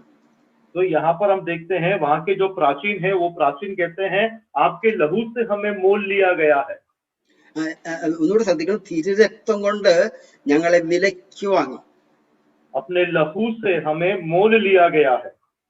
ആ തിരുരക്തം അവരെ എവിടെ എത്തിച്ചിരിക്കുന്നു എന്ന് ശ്രദ്ധിച്ചു നോക്കിയേ. अब वो लहू उन्हें कहाँ पहुंचाया ये आप देख लीजिए. അവിടെ ദൈവ സിംഹാസനത്തിന് ചുറ്റും 24 സിംഹാസനത്തിൽ അവരിയ്ക്കുന്നത്. परमेश्वर के सिंहासन के उधर 24 सिंहासनों में ये विराजमान है. ഈ തിരുരക്തം അവരെ എത്രയും ഉന്നതിയിൽ എത്തിച്ചിരിക്കുക. तो ये परमेश्वर का पवित्र लहू कैसी पदवी पर उनको ले आया है. അപ്പോൾ ഇവിടെ ശ്രദ്ധിക്കേണ്ടത്, എന്നിട്ട് പറയാണ് ഞങ്ങളെ രാജാക്കന്മാരും പുരോഹിതന്മാരും ആക്കി വെച്ചു. രാജകീയ പുരോഹിതവർക്കാക്കി വെച്ചിരിക്കുകയാണ്. രാജാക്കന്മാരും പുരോഹിതന്മാരുമാക്കി വെച്ചു. और फिर देखो वहां पर लिखा है हमें राजा और हमें याजक बना दिया है. അത് ഇവിടെ ശ്രദ്ധിക്കേണ്ടത്, വെള്ളയുടുപ്പ് ധരിച്ചുകൊണ്ട് സിംഹാസനത്തിൽ ഇരിക്കുന്ന 24 മൂപ്പന്മാർ, അവരുടെ തലയിൽ പൊൻകിരീടം. और श्वेत कपड़े पहने हुए 24 जो प्राचीन है उनके सर के ऊपर जो मुकुट है. അവർ ധരിച്ചിരിക്കുന്ന വെള്ളയുടുപ്പ്, അവരുടെ തലയിൽ പൊൻകിരീടം. तो श्वेत वस्त्र या सफेद कपड़ा और उनके सर पर सोने का मुकुट. കിരീടം രാജ്യത്ത് അവർ രാജാക്കന്മാരാണെന്ന് കാണിക്കുന്നതാണ്. तो मुकुट जो है वो राजा है, इसको दर्शाता है. അപ്പോൾ അവിടെ തുടർന്ന് വായിക്കുമ്പോൾ 5-ാം അധ്യായം കാണുന്ന പുരോഹിതന്മാർ ഒന്ന് വായിക്കാം. 4 ജീവികളും 24 മൂപ്പന്മാരും ഓരോരുത്തർ വീണയും വിശുദ്ധന്മാരുടെ പ്രാർത്ഥന ദുവർഗം നിറഞ്ഞ വെങ്കലശം പിടിച്ചോട്ട് കുഞ്ഞാട് മുമ്പാകെ വീണു. ഇവിടെ ഇവർ പുരോഹിതന്മാരുമാണെന്ന് കാണിക്കുകയാണ്. और आज के 10 में हम देखते हैं कि उन्हें हमारे परमेश्वर के लिए राज्य और याजक बनाया. तो इस तरह से हम देखते हैं उन्हें याजक और उन्हें राज्य राज्य दिया गया. ഇതിന്റെ ഇവിടെ നമ്മൾ ഇത് ചിന്തിക്കേണ്ട കാര്യം, കർത്താവ് ക്രൂശിക്ക് നമ്മൾ മറന്നുപോലെ നമ്മൾ എന്തുകൊണ്ട് കർത്താവ് തിരുരക്തം ഒഴുക്കി ഈ ക്രൂശീകരണം നിർവഹിച്ചു എന്നുള്ള നമ്മൾ ചിന്തിക്കുന്നത്. अभी यीशु मसीह ने लहू बहाकर क्यों वहां पर हमारा उद्धार किया, इसके बारे में हम सोच रहे हैं. ഇവിടെ നമുക്ക് പറ്റിയ അബദ്ധം എന്ന് വെച്ചാല്, പണ്ട് ഏദൻ തോട്ടത്തിൽ നമ്മൾ പ്രാർത്ഥിച്ചില്ല. ഏദൻ തോട്ടത്തിൽ പരീക്ഷ വന്നപ്പോൾ നമ്മൾ എന്ത് ചെയ്തില്ല, നമ്മൾ പ്രാർത്ഥിച്ചൊന്നുമില്ല. तो एदन की वाटिका में जब वहां पर प्रलोभन आया तो वहां हम लोग ने प्रार्थना नहीं किया. പിശാച് വന്ന് നമ്മളെ അതേ പരീക്ഷിച്ച് ദൈവം വല്ലതും കൽപ്പിച്ചിട്ടുണ്ടോ? അയ്യോ അങ്ങനൊന്നും സംഭവിക്കത്തില്ല, തിന്നാലേ ദൈവത്തെ പോലെ ആകുമെന്ന് പറഞ്ഞ് നമ്മളോട് ഭോഷ്ക് പറഞ്ഞ് അത് നമ്മളെ കൊണ്ട് അതേ ഭോഷ്കിന്റെ വചനം അവൻ അനുസരിപ്പിച്ചു. तो शैतान वहां आकर झूठ का प्रचार किया। उसने कहा क्या सचमुच परमेश्वर ने कहा है तुमको ये फल नहीं खाना है, ये खाने से तुम मरेंगे नहीं, तुम परमेश्वर के जैसा बनोगे। इस तरह से छल से वहां पर उनको विश्वास कराया। ഭോഷ്കിന്റെ വചനം നമ്മളെ എന്താക്കി തീർത്തു? ഭോഷ്കിന്റെ വചനം അനുസരിച്ചത് കൊണ്ട്, അത് ഭാവമായിരുന്നുകൊണ്ട് അവൻ നമ്മളെ അവന്റെ അവകാശമാക്കി തീർത്തു. और झूठ का वचन को अनुकरण किया, उसका हमने आज्ञा मान लिया, इसलिए क्या हुआ, हम उस झूठे के या उस शैतान के अधीन में आ गए। അതായത് നമ്മൾ ഈ ഭോഷ്കിന്റെ വചനം അനുസരിച്ചത് കൊണ്ട് നമ്മൾ പിശാചിനടിമയായി. നമ്മൾ പിന്നെ അത് പാവമായിരുന്നു, അത് പാപത്തിലുള്ള തുടക്കമായിരുന്നു. और झूठ का वचन उसको हमने माना, इसलिए हम शैतान के अधीन बन गए और हम पापी बन गए, क्योंकि वो पाप था। അതെ ഭോഷ്കിന്റെ വചനം അനുസരിച്ചാൽ നമ്മൾ ഭോഷ്കിന്റെ അടിമയായിട്ട് മാറുന്നു, ഭോഷ്കിന്റെ അപ്പന്റെ അടിമയായിട്ട് മാറുന്നു. और झूठा वचन को अगर हम स्वीकार करते हैं तो हम उस झूठे का, उस झूठे पिता का हम अंगीकारी बनते हैं। പാപം ചെയ്യുന്നതിന് പിശാചിന്റെ ദാസനാണ്. और जो पाप करता है वो शैतान का दास है। അപ്പോൾ നോക്കണം, ഇവിടെ തിരക്തം ഒഴുകി വീണ്ടെടുക്കപ്പെടാൻ കാര്യം എന്താ? ഇങ്ങനെ നമ്മൾ അടിമയായി പോയി. ഭോഷ്കിന്റെ അപ്പൻ നമ്മൾ ഈ വിധത്തിൽ നമ്മൾ ഒരിക്കലും അടിമയായതാ. तो ऐसा लहू बहाकर हमारा उद्धार क्यों करना पड़ा? क्योंकि एक बार हम इस झूठे पिता जो है शैतान है उसके अधीन में थे। അപ്പോൾ നമ്മൾ ഈ പിശാച് വന്ന് ഇങ്ങനെ പറയുമ്പോൾ ഈ ആദാം ഹവ്വ ദമ്പതികൾ എന്ത് ചെയ്യണമായിരുന്നു? അവിടെ മുഴക്കാലെല്ലാം മടക്കി, കർത്താവേ ഇങ്ങനെ ഒരുത്തം വന്നിട്ടുണ്ട്, ഇങ്ങനെയൊക്കെ പറയുന്നു, സത്യമാണോ എന്നൊക്കെ അല്ലെങ്കിൽ പ്രാർത്ഥനയിൽ അവർ ദൈവത്തോട് ചോദിക്കണമായിരുന്നു, തിരികെ വന്ന് ചോദിക്കണമായിരുന്നു. तो आदम और हवा के सामने शैतान ने इस तरह से आकर जब झूठा वचन को सुनाया, उस समय में उनको क्या करना था? अपने घुटनों को टेक कर परमेश्वर से सलाह मशूरी करना था, प्रार्थना करना था। അവിടെ പ്രാർത്ഥനയ്ക്ക് പരാജയപ്പെട്ട മാനവരാശിയെ കാണുക. और वहां पर प्रार्थना में विफल हुआ मनुष्य को देखते हैं। ഫലം മാനവരാശി ഇന്ന് അന്ധകാര ശക്തിയോട് ഭരണം കൊണ്ട് പ്രാണവേദനയിലായിരിക്കുക. और उसका फल इस पाप के कारण, इस शैतान के कारण मानव राशि जो है आत्मा में दुखी है। അന്ന് പ്രാർത്ഥിക്കാഞ്ഞതിന്റെ ഫലം ഇന്ന് നമ്മൾ ഭൂമിയിലൊക്കെ അനുഭവിച്ചുകൊണ്ടിരിക്കുക. और उस दिन प्रार्थना ना करने का फल है आज हम लोग जो संसार में भुगत रहे हैं। അന്ന് തൊട്ടുള്ള കണ്ണീരും വേദനയും രോഗവും ദുഃഖവും എല്ലാം അന്ന് തൊട്ടേ നമ്മൾ അനുഭവിച്ചെന്ന് അതിന്റെ പാരമ്യത്തിലെത്തിയിരിക്കുക. उस समय से जो आंसू है, दर्द है, बीमारी है, वो सब आज भी वैसा ही चल रहा है। ഒന്ന് ശ്രദ്ധയോടെ പ്രാർത്ഥിക്കാഞ്ഞതുകൊണ്ട് ഈ ഭൂമി നരകമായി തീർന്നു. ध्यान से प्रार्थना ना करने से ये संसार, ये पृथ्वी नरक बन गया। ഇവിടെ ദൈവപുത്രനെ തിരുത്തുക. और यहाँ पर परमेश्वर का पुत्र अब उसको बदल रहा है। മറ്റൊരു തോട്ടത്തിൽ അല്ലെങ്കിൽ ഗതസമന തോട്ടത്തിൽ, और दूसरा एक गतसमने की वाटिका में അതിശ്രദ്ധയോടെ പ്രാർത്ഥിക്കുന്നു. ध्यान पूर्वक यीशु मसीह प्रार्थना कर रहा है। എന്തിനാണെന്ന് വെച്ചാൽ നമ്മൾ ഭോഷ്കിന്റെ അപ്പൻ അവകാശമാക്കിയ നമ്മെ തിരക്തം കൊടുത്ത് വിലയ്ക്ക് വാങ്ങണം. क्योंकि जो झूठ का पिता शैतान है हमको दास बनाया, अब अपना लहू देकर हमें उसके हाथों से मोल लेना है, उद्धार करना है। എന്നുവെച്ചാൽ നമ്മൾ സ്വർഗത്തിലായിരിക്കുമ്പോൾ നമ്മുടെ വില ഈ കുഞ്ഞാടിന്റെ തിരക്തത്തിന്റെ വില എന്താന്ന് ഓർത്തു നോക്കിയേ. इसका मतलब जब हम स्वर्ग में होंगे तो सोच लीजिए ये मेमना का लहू जो है उसका कितना मूल्य है। അതെ, പാവം അറിയാത്ത ദൈവ കുഞ്ഞാടിന്റെ തിരക്തത്തിന്റെ വില ആർക്കും മതിക്കാൻ പറ്റുന്നതല്ല. क्योंकि जो पाप नहीं जानता था, ऐसा मेमने का लहू का मूल्य कोई लगा नहीं सकता।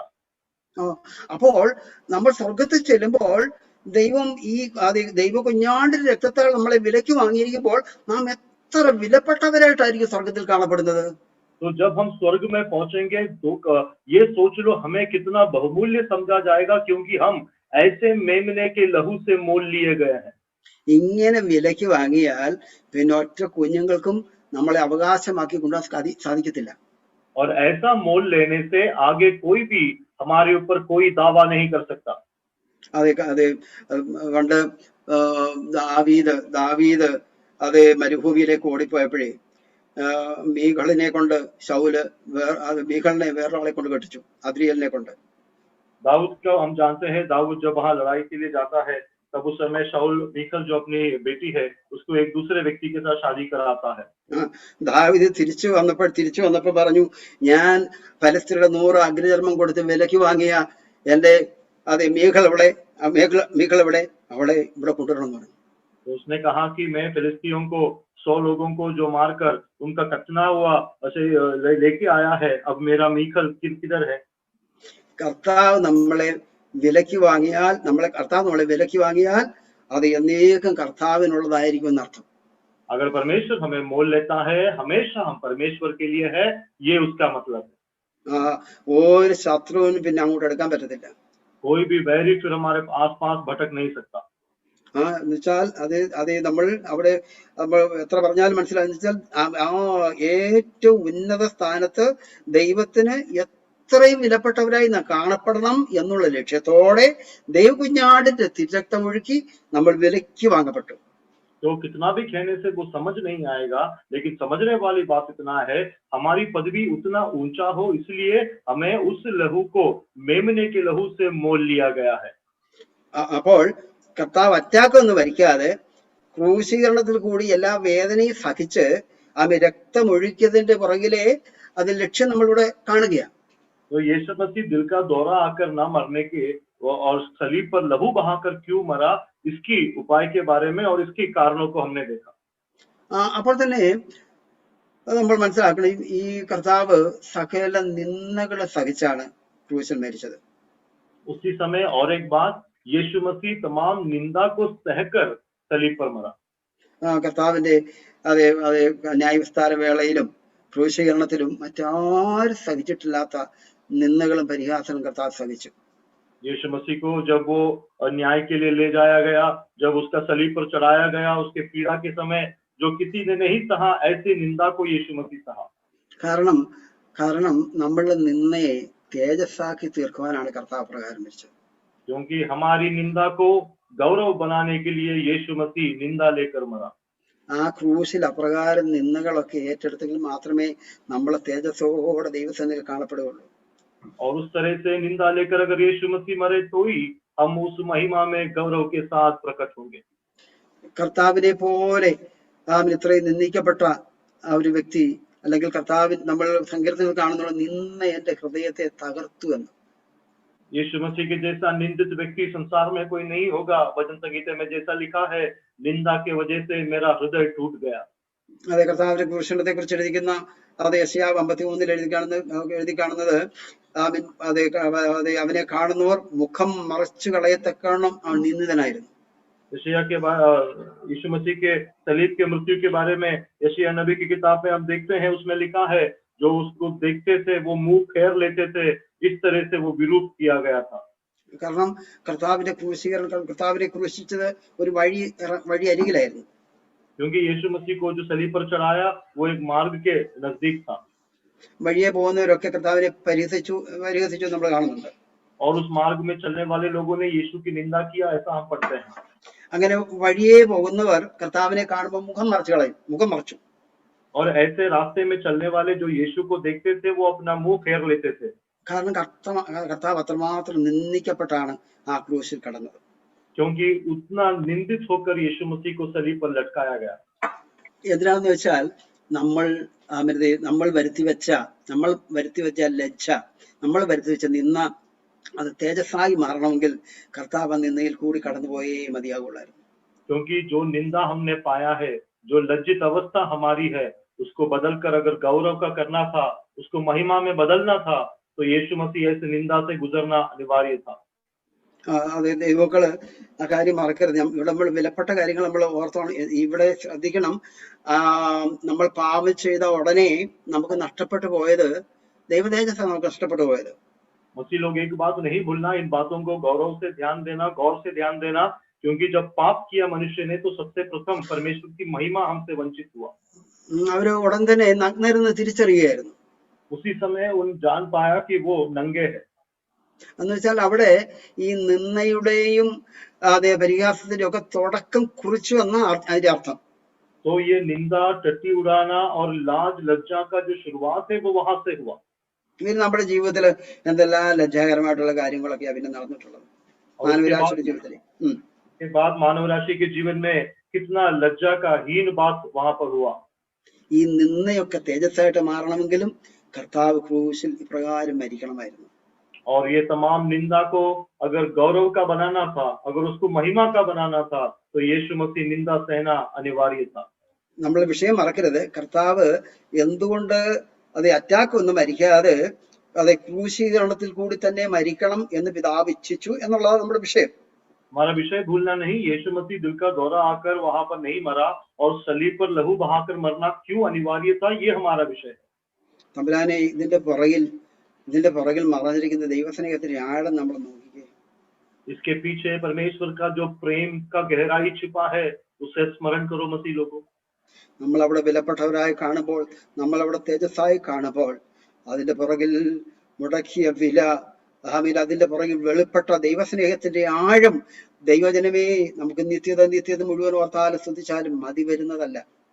हम जब वहां पर उस स्वर्ग में बहुमूल्य माने जाएंगे, जब हम महिमा में हमारा बदलावट होगा, उस समय में ये भूलना नहीं, हमें इस पदवी में लाने के लिए उसके पीछे जो लहू यीशु मसीह ने बहाया है, जो प्रेम है, जो बात है उसके पीछे, वो अनंतता तक भी हम सोचेंगे तो हम समझ नहीं पाएंगे। അപ്പോൾ അത് കർത്താവ് അത് ഇപ്രകാരം അല്ലെങ്കിൽ പിതാവിന്റെ തിരുഹിതം ഇപ്രകാരം പുത്രൻ ക്രൂശിക്കപ്പെട്ട്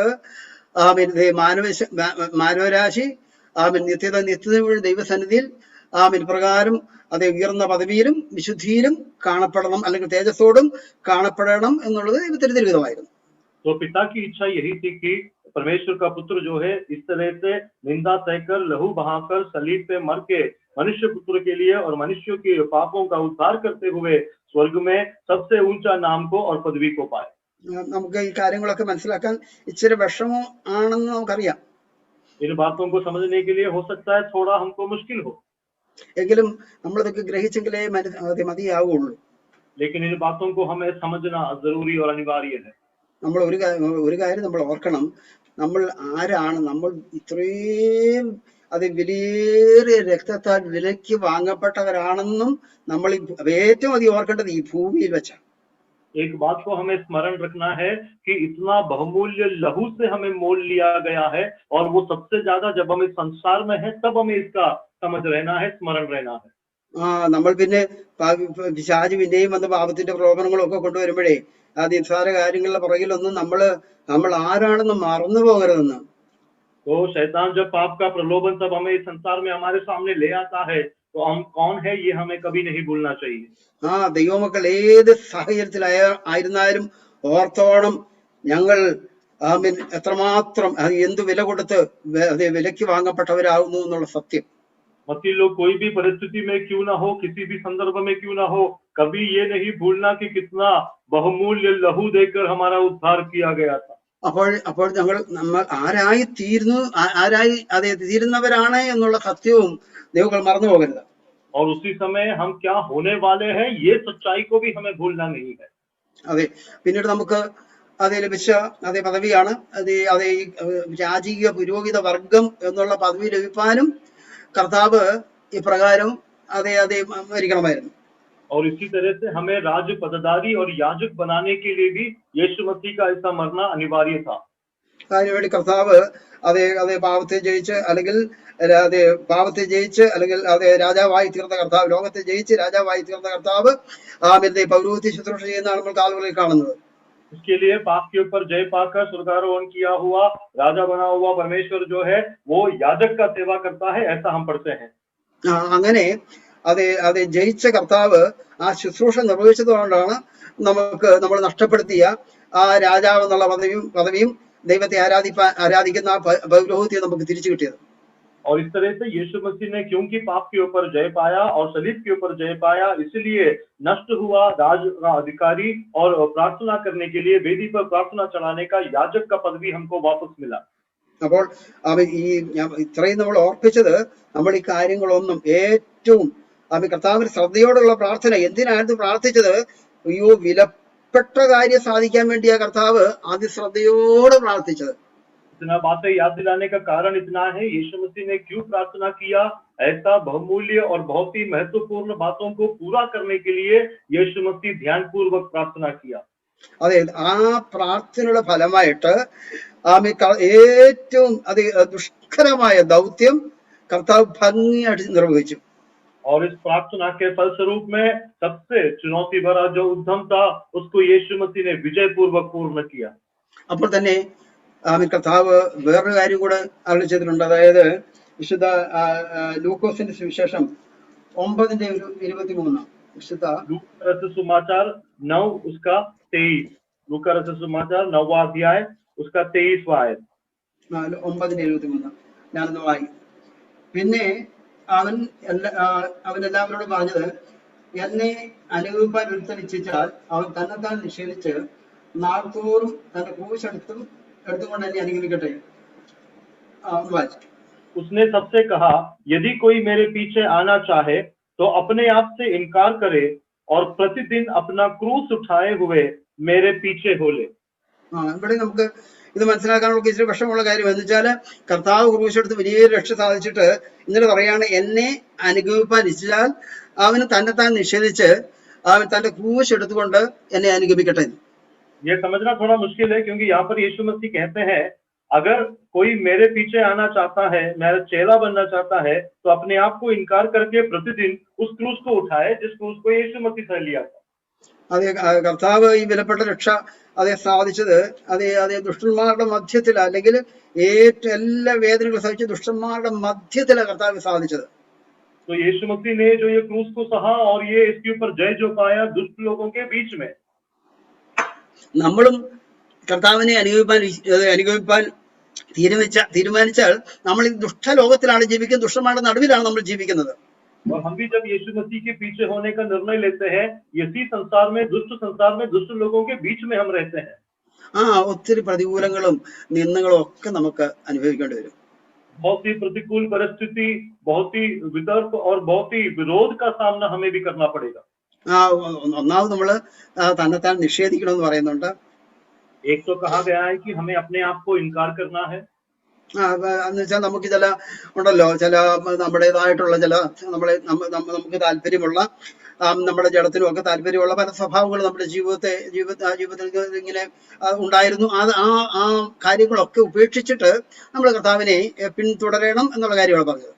इसका मतलब हमारी जो इच्छा है, शरीर के अंदर जो इच्छा है या ऐसी हमारी जो लालसा है, जो चाहत है, उन तमाम बातों को छोड़कर मसीह के पीछे हो लेना है, ये उसका अर्थ है.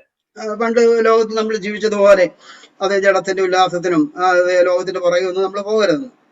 पहले जब शरीर में हम जीते थे तो शरीर की अभिलाषाओं को पूरी करते हुए संसार की मौज मस्ती में जैसे जीते थे वैसा अब नहीं जीना है.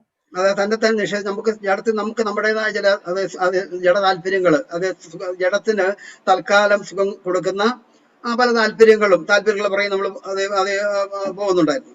तो शरीर को तात्कालिक रीति से कुछ समय के लिए आनंद देने वाला, मौज देने वाले ऐसी कई विषयों में हम लगे रहते थे. അതിന് സ്വയത്തിനൊക്കെ നമ്മൾ മരിച്ചിട്ട് വേണം കർത്താവിന്റെ പുറകെ ഇറങ്ങിത്തിരിക്കാൻ എന്നുള്ള അർത്ഥം അവിടെ കാണുന്നത്. और इस तरह की हमारी स्वयं की जो इच्छा है उसको मारकर इनकार करके मसीह के पीछे निकलना है, ये उसका अर्थ है. അത് മാത്രമല്ല, സ്വന്തം വീട്ടുകാർ പോലും ശത്രുക്കളായി, കർത്താവിനെ അനുഗമിക്കാൻ സ്വന്തം വീട്ടുകാർ പോലും ശത്രുക്കളായി തീർന്ന് നമ്മൾ കാണുന്നുണ്ട്. इतना नहीं, मसीह के पीछे होने से अपने परिवार लोग, सगे संबंधी भी हमारे खिलाफ हो सकते हैं, ये भी हमने देखा है. സുവിശേഷകർക്കാരെ പറയും വേണ്ട, നാട്ടുകാരുടെ എല്ലാം ചിലപ്പോൾ ഒരുപക്ഷെ നിന്നൊക്കെ തയ്ക്കേണ്ടി വരും. और अगर सुसमाचारक बनना चाहते हैं तो हो सकता है पूरे गांव वाले या हमारे आस पड़ोसियों का भी गुस्सा हमारे ऊपर हो. ചിലപ്പം പട്ടിണി കിടക്കേണ്ട സന്ദർഭങ്ങൾ വരും. हो सकता है भूखे होने का ऐसी परिस्थिति हो. സുവിശേഷമായിട്ട് ചെല്ലുമ്പോഴ് അഹങ്കാരികളൊക്കെ വർത്താനമൊക്കെ കേൾക്കുമ്പോൾ നമ്മുടെ ഹൃദയം തകർന്നു പോകും. और सुसमाचार को लेकर आप जब कहीं जाते हैं तो उनका जो घमंड का जो बातें सुनकर हमें बहुत से बार हमें दुख होता है. നമുക്കറിയാം, പ്രത്യേകിച്ച് ബന്ധക്കോസിന്റെ ഒക്കെ ആരംഭ ഘട്ടത്തില് എത്രമാത്രം ഭവനത്തിൽ നിന്ന് തന്നെ എത്ര പേര് ഇറക്കപ്പെട്ട്, എത്ര പേര് ജോലി ഇല്ലാതായി, ഒത്തിരി നിന്ദകൾ ലോകത്താല് അനുഭവിച്ചു ദൈവജനം ഈ വേർപാട് നിമിത്തം. और पेंटिकोस्ट की आरंभ के समय हम जानते हैं बहुत से लोगों को नौकरी से नष्ट हुआ, बहुत से लोगों को घर से बेदखल कर दिया गया, बहुत लोगों ने बहुत से कष्ट को सहा. കർത്താവ് പറയുന്നു, ഇതത്ര സുഖയാത്രയൊന്നുമല്ല, ഇതിന് ക്രൂശുണ്ട്, ആ ക്രൂശ് എടുത്തുകൊണ്ട് തന്നെ അനുഗമിക്കണമെന്ന്. तो यीशु मसीह कहते हैं कि ऐसा आराम का ये यात्रा नहीं है, सफर नहीं है, क्रूस उठाकर ही आपको चलना है. ഈ നിന്നയൊക്കെ കർത്താവ് അനുവദിക്കുന്നത് എന്നാന്ന് വെച്ചാൽ ഈ നിന്ദകളൊക്കെയാണ് ഒടുക്കം അവിടെ തേജസ്സായിട്ട് മാറുന്നത്. ये निंदा, ये तमाम बातें परमेश्वर क्यों अनुमति देता है? क्योंकि यही निंदा हम जब वहां पहुंचेंगे तो महिमा में तब्दील हो जाएगा। നമ്മളത് അത് മറന്നു പോകാൻ വേദപുസ്തകത്തിൽ ഒത്തിരി സംഭവങ്ങള് അതിന് ഉദാഹരണമായിട്ട് നമുക്ക് ചൂണ്ടിക്കാണിക്കാനുണ്ട്. परमेश्वर की कलाम में बहुत से उसके लिए उदाहरण को हम दिखा सकते हैं। അപ്പോൾ കർത്താവിന് ക്രൂശ് എടുത്ത് അത് അനുഗമിക്കുക എന്ന് പറയുന്നത് ഏറ്റവും പ്രാധാന്യമുള്ള കാര്യം തന്നെയാണ്. तो मसीह का शरीर को लेकर अनुभव करना जो है वो बहुत ही महत्व की बात है। ഈ അതുപോലെ തന്നെ നമ്മൾ വേറൊരു കാര്യം മനസ്സിലാക്കേണ്ടത്, ഈ രക്ഷിക്കപ്പെട്ട ദൈവമക്കളുടെ ജീവിതത്തിലും പിന്നീട് ശാപകരമായ പല കാര്യങ്ങൾ സംഭവിക്കും. इसी तरह से और एक बात जो समझना है, उद्धार पाया हो लोगों के जीवन में भी श्राप की कुछ विषय बात में आता है। അറിഞ്ഞോ അറിയാതെ ഒക്കെ വേണ്ടാത്ത കാര്യങ്ങൾ അല്ലെങ്കിൽ മാതാപിതാക്കളെ നോക്കാതിരിക്കുകയോ അല്ലെങ്കിൽ സഹോദരങ്ങൾക്ക് വേണ്ട ചെയ്യാതിരിക്കുകയോ ഉണ്ടല്ലോ. ദൈവത്തിന് മുമ്പിൽ അത് ശാപമാകുന്ന പല കാര്യങ്ങളിലും ദൈവമക്കൾ പോയി ഇടപെടാറുണ്ട്, അല്ലെങ്കിൽ ചെയ്യാതിരിക്കും, അല്ലെങ്കിൽ അത് ചെയ്യേണ്ടത് ചെയ്യാതിരിക്കും. जाने अनजाने में मसीह लोग बहुत सी बातों में फंस जाते हैं, या फिर जो करना है वो नहीं करते, जो नहीं करना है वो करते हैं। मान लीजिए माता पिताओं का ख्याल नहीं रखते, भाई बहनों को नहीं देखते, या किसी बात को जो करना है उसको हम नहीं करते। इन बातों पे भी हमें ध्यान देना है। പ്രത്യേക ശ്രദ്ധിച്ചോണം. ദൈവമക്കളുടെ ജീവിതത്തിൽ ദൈവത്തിന്റെ ശാപം വലിച്ചു വെക്കുന്ന രീതിയിൽ ഒന്നും ഉണ്ടാകരുത്. ഇത്ര ശ്രദ്ധയോടെ ജീവിച്ചോണം നമ്മൾ. मसीह लोगों को बहुत ध्यानपूर्वक जीवन जीना है। परमेश्वर का क्रोध और श्राप जो हमारे ऊपर आए, ऐसा कोई भी विषय हमको कदापि नहीं करना है। ഇവിടെ ഞാൻ പറയുന്നത് രക്ഷിക്കപ്പെട്ടവരുടെ കാര്യമാണ്. यहाँ पर मैं उद्धार पाए हुए लोगों के बारे में बता रहा हूँ। രക്ഷിക്കപ്പെട്ട വെച്ച് നമ്മൾ അതിന്റെ വിലയൊന്നും തിരിച്ചറിയാതെ പോകുന്ന പലരെയും കണ്ടിട്ടുണ്ട്. उद्धार पाकर उसका मूल्य को ना समझते हुए चलने वाले बहुत लोगों को देखा। ഇതിന് വില അറിയാൻ മേലത്തല്ല ചിലപ്പം ഈ ദൈവസഭയെ കടന്ന് പ്രശ്നമൊക്കെ ഉണ്ടാക്കുന്നത്. और इसका मूल्य जो नहीं जानते, ऐसे लोग कलीसिया में भी समस्या खड़े करते हैं। അതെ, ഈ ഞാൻ ദൈവസഭയില് ഇവിടെ രക്ഷിക്കപ്പെട്ട അതേ സന്ദർഭത്തില് കടന്നു ചെന്ന ദൈവസഭയില് ഞങ്ങളെ എതിരേറ്റത് അവിടുത്തെ വഴക്കായിരുന്നു. और उद्धार पाकर जब हम हमारी कलीसिया में पहुंचे तो वहां पर जो हमारा स्वीकार हुआ वो एक झगड़े में हुआ। അയ്യോടെ ഞാൻ വിചാരിച്ചതാണോ പെന്തക്കോസ് എന്ന്. और मैंने सोचा कि अरे बाप रे, ये पेंतिकोस अनुभव है। പക്ഷെങ്കില് ഈ വഴക്കുണ്ടാക്കി ഒറ്റ വ്യക്തിയെ ദൈവം വിട്ടില്ല. लेकिन ऐसा झगड़ा किया हुआ एक भी व्यक्ति को परमेश्वर ने नहीं छोड़ा। ദൈവം എല്ലാ ഇത് ദൈവസഭ എന്ന് പറയുന്നത് ദൈവത്തിന്റെ ശരീരമാണ്. क्योंकि परमेश्वर की कलीसिया जो है वो परमेश्वर കർത്താവിന്റെ ശരീരമാണ്. वो यीशु मसीह का शरीर, അതാണ് ദൈവസഭ. वो कलीसिया है। അവിടെ കിടന്ന് നമ്മൾ ആൾ കളിക്കാനൊന്നും പോകരുത്. और वहां पर हमें कोई भी रुबाबदारी नहीं दिखाना है। എങ്ങനെയെങ്കിലും സ്വർഗത്തിൽ കൊണ്ടുപോകാൻ വേണ്ടി നമ്മളെ കർത്താവ് രക്ഷയിലേക്ക് നടത്തി അവിടെ തരുന്ന ട്രെയിനിങ് സെന്റർ ആണ് ദൈവസഭ. इसी तरह से उद्धार पाकर स्वर्ग में ले जाने के लिए परमेश्वर ने हमें उस कलीसिया में रखा है। वो हमारा प्रशिक्षण केंद्र है। വിളിക്കപ്പെട്ടവര് അനേകരാണെങ്കിലും അത് ഒരു തിരഞ്ഞെടുപ്പുണ്ട്, അത് ചുരുക്കമായിരിക്കുന്നു കാണുന്നുണ്ട്. बुलाए जाने वाले बहुत है, लेकिन चुने जाने वाले कम है। അപ്പോൾ ഈ ദൈവസഭയിൽ നിവർത്തിയുണ്ട്. ദൈവമക്കളെ ഓർക്കണം, ദൈവസഭയിൽ നമ്മൾ ആരും ഒരു പ്രശ്നത്തിനും കാരണക്കാരായി തീരല്ലേ. वो परमेश्वर की कलीसिया में मसीह लोगों किसी भी कारणवश हम कभी भी कोई भी सिरदर्द का कारण ना बने। എത്ര നാട്ടിൽ ഒരു 3-4 വർഷം ഞാൻ നാട്ടിൽ പോയി നിന്നു. അവിടെ നടന്ന ദൈവസഭയിലെ പ്രവർത്തനം വഴക്കും ബഹളമൊക്കെ ഞാൻ കണ്ടു. और एक गांव के एक कलीसिया में जहाँ पर मैं गया, वहां पर भी मैंने ऐसे काफी समस्याओं को देखा। വരുന്ന കർത്തൃദാസന്മാരെല്ലാം കരയിച്ചു വിടുന്ന ഒരു വിശ്വാസിയോടെ ഉണ്ടായിരുന്നു. आने वाले हर प्रभु के दास को रुलाकर भेजने वाला ऐसा एक परिवार वहां पर था। അദ്ദേഹം ഒരു പാസ്റ്റർ മോൻ തന്നെയായിരുന്നു. और वो भी एक पासवान का लड़का ही था। ഒടുക്കം ദൈവത്തിന്റെ ന്യായവിധിയും കണ്ടു. आखिर में परमेश्वर का दंड को उसने देखा। ഒടുക്കം അത് പെണ്ണ് കെട്ടി കഴിഞ്ഞ പിള്ളേർ 2-3 പിള്ളേർ ഒരുപോലെ മരിച്ചുപോയി. उसके बाद शादी हुआ, लेकिन 2-3 उसके बच्चे एक साथ मर गए। ഒടുക്കം പാഠം പഠിച്ചു. ഞാൻ പറഞ്ഞത് ദൈവസഭയെ കിടന്നാരും കളിക്കരുത്. आखिर में उसने सबक सीख लिया, लेकिन मेरा कहने का तात्पर्य इतना ही है, कलीसिया में कोई खेल नहीं खेलना। ഇതൊക്കെ ശാപം വിലയ്ക്ക് വാങ്ങുന്ന കാര്യങ്ങളാണ്. क्योंकि ये सब बातें श्राप को मोल लेने की बात। പണ്ട് ഇതൊക്കെ പറഞ്ഞു പോവുകയാണ്. IPC-ല് ഫെബ്രുവരി പണ്ട് KE അബ്രാസാന്റെ കാലത്ത് തന്നെ വഴക്ക് നടന്ന ചരിത്രമൊക്കെ എനിക്കറിയാം. और IPC में हेब्रोन में KE अब्राहम सर के समय में जो लड़ाई झगड़े होते थे वो मैं जानता हूँ. ആ അവിടെയും ദൈവം സന്ദർശിക്കുന്നത് ഞാൻ കണ്ടു. लेकिन वहां पर भी परमेश्वर का भेंट को मैंने देखा। വടക്കൊണ്ടിയാക്കലിന്റെ മക്കളൊക്കെ അത് പെട്ടെന്നുള്ള മരണത്താൽ ചത്തപ്പോഴാണ് പിന്നെ അവിടെ വഴക്ക് നിന്നത്. और ऐसे झगड़ा करने वाले लोगों या परिवार में जब मृत्यु हुआ तब वहां पर झगड़ा करना रुक गया। ഇത് ഞാൻ പച്ചയായിട്ട് പറയുന്നതെന്ന് വെച്ചാല് നമുക്കാരും നമ്മൾ ആരും ഇങ്ങനെയുള്ള ശാപത്തിൽ പോയി പെടരുതേ എന്നുള്ള അത് ആഗ്രഹത്തോടെ. और ये सब कहने का तात्पर्य इतना ही है, हम में से कोई भी इस तरह के श्राप में नहीं पहुंचना। ദൈവസഭയിലുള്ള ദൈവമക്കളെ ദൈവം ശ്രദ്ധിക്കുന്നുണ്ട്. कलीसिया के लोगों को परमेश्वर ध्यान से देखता है। അവരെത്ര താഴ്മയോടായിരിക്കുന്നു, എത്രമാത്രം ദൈവഭക്തിയോടായിരിക്കുന്നു, എന്നൊക്കെ വളരെ ശ്രദ്ധയോടെ ദൈവം വീക്ഷിക്കുന്നുണ്ട്. कितने नम्रता से वो है, कितने परमेश्वर का डर भय से वो है, ये सब परमेश्वर ध्यान से देखता है। മുമ്പേ നമ്മൾ പറഞ്ഞതുപോലെ നമ്മൾ വിലമതിക്കാത്ത രക്തത്താൽ വിലയ്ക്ക് വാങ്ങപ്പെട്ടവരാണെന്നുള്ള കാര്യം നമ്മൾ എപ്പോഴും ഓർക്കണം. पहले जैसा मैंने कहा, कितना बहुमूल्य लहू से हमें मोल लिया गया है, इस बात को कदापि भूलना नहीं। അതുപോലെ നമ്മൾ ഇരിക്കാൻ പോകുന്നത് ദൈവസിംഹാസന ചുറ്റുമാണെന്നുള്ള കാര്യവും നമ്മൾ മറന്നു പോകരുത്. और इसी तरह से हम जहाँ बैठने वाले हैं, परमेश्वर के सिंहासन के चारों ओर बैठने वाले भी, ये भी नहीं भूलना। ഈ കാര്യങ്ങളൊക്കെ നമ്മൾ മനസ്സിൽ വെച്ച് വേണം ഇവിടെ നമ്മൾ അത് ദൈവമക്കളായി ജീവിക്കാൻ. इन बातों को हमारे मन में रखते हुए संसार में मसीह होकर हमको जीना है। അപ്പോൾ ഇത് ഞാൻ പറഞ്ഞത് ഇങ്ങനെയൊക്കെ ഉള്ളത് നമ്മുടെ ജീവിതത്തിൽ ശാപങ്ങൾ അറിയാൻ വയ്യാതെ ശാപങ്ങൾ കൊണ്ടുവരുന്ന കാര്യങ്ങളാണ്. तो इस तरह से अनजाने से श्राप हमारे जीवन में ले आने का विषय है। ये मैंने ദൈവം നമ്മളെ എത്രയും അനുഗ്രഹിക്കപ്പെട്ടിട്ടുള്ള നിലയിലാ തന്റെ നമ്മളെ രക്ഷയാൽ സന്ദർശിച്ചതും മുഖാന്തരങ്ങൾ ഒരുക്കിയതും നമ്മളെ ദൈവസഭയിൽ കൊണ്ടുവന്നൊക്കെ നമ്മൾ അനുഗ്രഹിക്കപ്പെട്ടിട്ടുള്ള എന്നുള്ള ലക്ഷ്യത്തോടാണ്. हमें आशीष देने के लिए परमेश्वर ने हमारे पास जो है उद्धार का मार्ग को भेजा, उद्धार से कलीसिया में हमको रखा गया है। അതിന് ഓപ്പോസിറ്റ് ആയിട്ട് നമ്മളൊന്നും ആയിത്തീരല്ല. तो उसके विरोध में हमें कुछ नहीं करना है। ഒരു കാര്യം നമ്മൾ മനസ്സിലാക്കണം, ഈ ദൈവസഭ ഒരു റിക്രൂട്ടിംഗ് ഇടം കൂടിയാണ്. और एक समझ लेना, ये कलीसिया जो है वो एक रिपोर्टिंग जगह है। ആര് സ്വർഗത്തിൽ ചെല്ലും ആര് ചെല്ലത്തില്ല എന്ന് ഉള്ള തിരഞ്ഞെടുപ്പ് നടക്കുന്ന ഇടമായി ഈ ദൈവസഭ എന്ന് പറയുന്നത്. कौन स्वर्ग पहुंचेगा, कौन नहीं पहुंचेगा, इसका जो चुनाव है, जो चयन है, वो कलीसिया में होता है।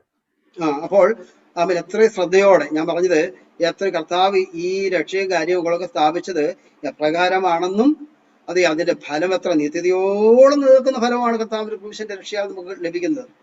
तो ये उद्धार परमेश्वर ने जो स्थापना किया और सलीब के उद्धार के वजह से वो कितना साल तक, अनंत तक जो दृढ़ है, इस बारे में हमको समझ लेना है। അതിന്റെ പുറകിൽ നമ്മൾ ചിന്തിച്ചത് അതിശ്രദ്ധയോടെയുള്ള പ്രാർത്ഥന അതിന്റെ പുറകിലുണ്ടായിരുന്നു. उसके पीछे हमने सोचा कि परमेश्वर का जो ध्यानपूर्वक प्रार्थना उसके पीछे था। അത് ശ്രദ്ധയോടെ കർത്താവ് പ്രാർത്ഥിച്ച് ഈ കാര്യങ്ങളൊക്കെ നിർവഹിച്ചതുകൊണ്ട് കർത്താവും ഏറ്റവും മേലായി ഉയർന്നു, നമ്മളെയും അത് ഉയർത്തുവാൻ തക്കവണ്ണമുള്ള രക്ഷ കർത്താവ് നിർവഹിക്കുകയും ചെയ്തു. और ऐसा ध्यानपूर्वक यीशु मसीह ने प्रार्थना किया, इसीलिए यीशु मसीह को सबसे ऊंचा नाम मिला और हमें भी उसके मृत्यु के द्वारा वही ऊंचा नाम दिया गया। അപ്പോൾ ആർക്കും ഈ ഇങ്ങനെയുള്ള ക്രൂശ് എടുത്തുകൊണ്ട് അനുഗമിക്കട്ടെ എന്ന് കർത്താവ് അരുളി ചെയ്തത്, ഇങ്ങനെയൊക്കെ നമ്മൾ ശാപകരമായിട്ടുള്ള കാര്യങ്ങളൊക്കെ നമ്മൾ വലിച്ചു വെച്ചാൽ പിന്നീട് ചിലപ്പോൾ ക്രൂശൊക്കെ ദൈവം അനുവദിച്ചെന്നിരിക്കുന്നു. तो ऐसा शरीर की बातों को लेकर जाने के लिए परमेश्वर ने जो कहा, लेकिन अगर हम श्राप की बातों को कर ऐसा आगे बढ़ते हैं तो हो सकता है क्रूस का अनुभव हमको आगे जाकर हमारे जीवन में आए। ഇത് നമ്മൾ കൺഫ്യൂഷൻ ആകരുത്. അതായത് ഇത് നമ്മളെ ശുദ്ധീകരിച്ചു കഴിഞ്ഞാൽ ചിലപ്പോൾ അത് ഈ ക്രൂശിന്റെ മുമ്പിൽ നമ്മൾ മനസ്സിലാക്കണം, ഈ ക്രൂശിലാണ് നമ്മുടെ നിന്നയും ശാപവും നീങ്ങി പോകുന്നത്. इसमें गड़बड़ नहीं होना चाहिए। हमारा जब उद्धार पाता है, ये सलीब में हमारा श्राप और हमारी निंदा हटता है। അതായത് നമ്മുടെ കർത്താവിന്റെ ക്രൂശിലാണ് നമ്മുടെ നിന്ന ശാപം എല്ലാം നീങ്ങിപ്പോയത്. तो यीशु मसीह का जो सलीब है, वहां पर हमारा श्राप, हमारी निंदा सब हट जाता है। നമ്മൾ രക്ഷിക്കപ്പെട്ട് കഴിയുമ്പോൾ നമ്മൾ പാപിയായിരുന്നു, അതിൻ്റെതായ ശാപങ്ങളും കാര്യങ്ങളൊക്കെ അന്നേരമേ നീങ്ങിപ്പോകും. जब हम उद्धार पाते हैं, जो श्राप पाप की वजह से हमारे जीवन था, उसी समय हमारे जीवन से हट जाता है। എന്നാൽ പിന്നീട് നമ്മൾ വരുത്തി വെക്കുന്ന ശാപത്തിന്റെ കാര്യം ഞാൻ ഇവിടെ പറഞ്ഞത്. लेकिन उसके बाद उद्धार पाने के उपरांत जो श्राप हमारे ऊपर हम लाते हैं, उसके बारे में मैंने कहा।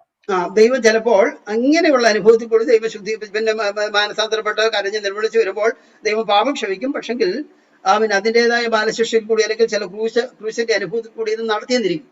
तो तो ऐसे समय में कष्ट और मुश्किल अवस्थाओं के द्वारा प्रभु हमें ले सकता है ताकि हम मन फिराए, माफी मांगे, क्षमा करके वापस लौटे। लेकिन ऐसा होने के बावजूद भी इस तरह से कष्ट का, क्रूस का अनुभव हमारे जीवन में आगे आ सकता है। അത് മിക്കവർക്കും ചില വ്യക്തിപരമായ അനുഭവം അവരവർക്കുള്ള വ്യക്തിപരമായ അനുഭവം കൂടിയായിരിക്കും ദൈവം അവയെ അങ്ങനെയുള്ളവരെ നടത്തുന്നത്. और वो जो है निजी अनुभव होता है और निजी तरह से वो लोगों को चलाता है व्यक्तिगत तौर पर। അപ്പോൾ തന്നെ വിശുദ്ധന്മാരായിരിക്കുമ്പോൾ തന്നെ വിശുദ്ധന്മാരായി കർത്താവിന്റെ വേല ചെയ്യുമ്പോൾ തന്നെ ക്രൂശിന്റെ അനുഭവം നമുക്ക് ദൈവം അനുവദിച്ചിരിക്കും. उसी समय पवित्रताई में भक्त होकर जब आप सेवकाई में लगे होते हैं, उस समय में भी क्रूस का कुछ अनुभव हमारे जीवन में आ सकता है। അത് ചില വലിയ കാര്യങ്ങൾ സാധിക്കണമെങ്കിലും എന്ത് വേണം? അത് ക്രൂശ് വേണം. तो कुछ बड़े उद्देश्य को अगर पूरा होना है तो क्या चाहिए? क्रूस चाहिए। അപ്പോൾ നമ്മളിവിടെ പെട്ടെന്ന് മനസ്സിലാക്കാൻ വേണ്ടി അത് പൗലോസും ശീലാസും ഫിലിപ്പിയെ ചെന്നപ്പോഴേ അവിടെ ഉണ്ടായ അനുഭവങ്ങളൊക്കെ നമ്മൾ ശ്രദ്ധിച്ചാൽ മതി. और इसको जल्दी समझने के लिए पौलुस और सीलास जब वहां पर गया तो उनका जो अनुभव है बस उसको आप स्मरण कर लो। ഒരു വെളിച്ചപ്പാടത്തിയെ സൗഖ്യമാക്കിയെന്ന് പറഞ്ഞ് ആ നാട്ടുകാരെല്ലാം കൂടെ ഇളകി അവന്റെ അധിപതികളെ ഏൽപ്പിക്കുകയും അടിച്ച് അകത്തെ തടവിലാക്കിയ സംഭവമൊക്കെ നമുക്കറിയാം.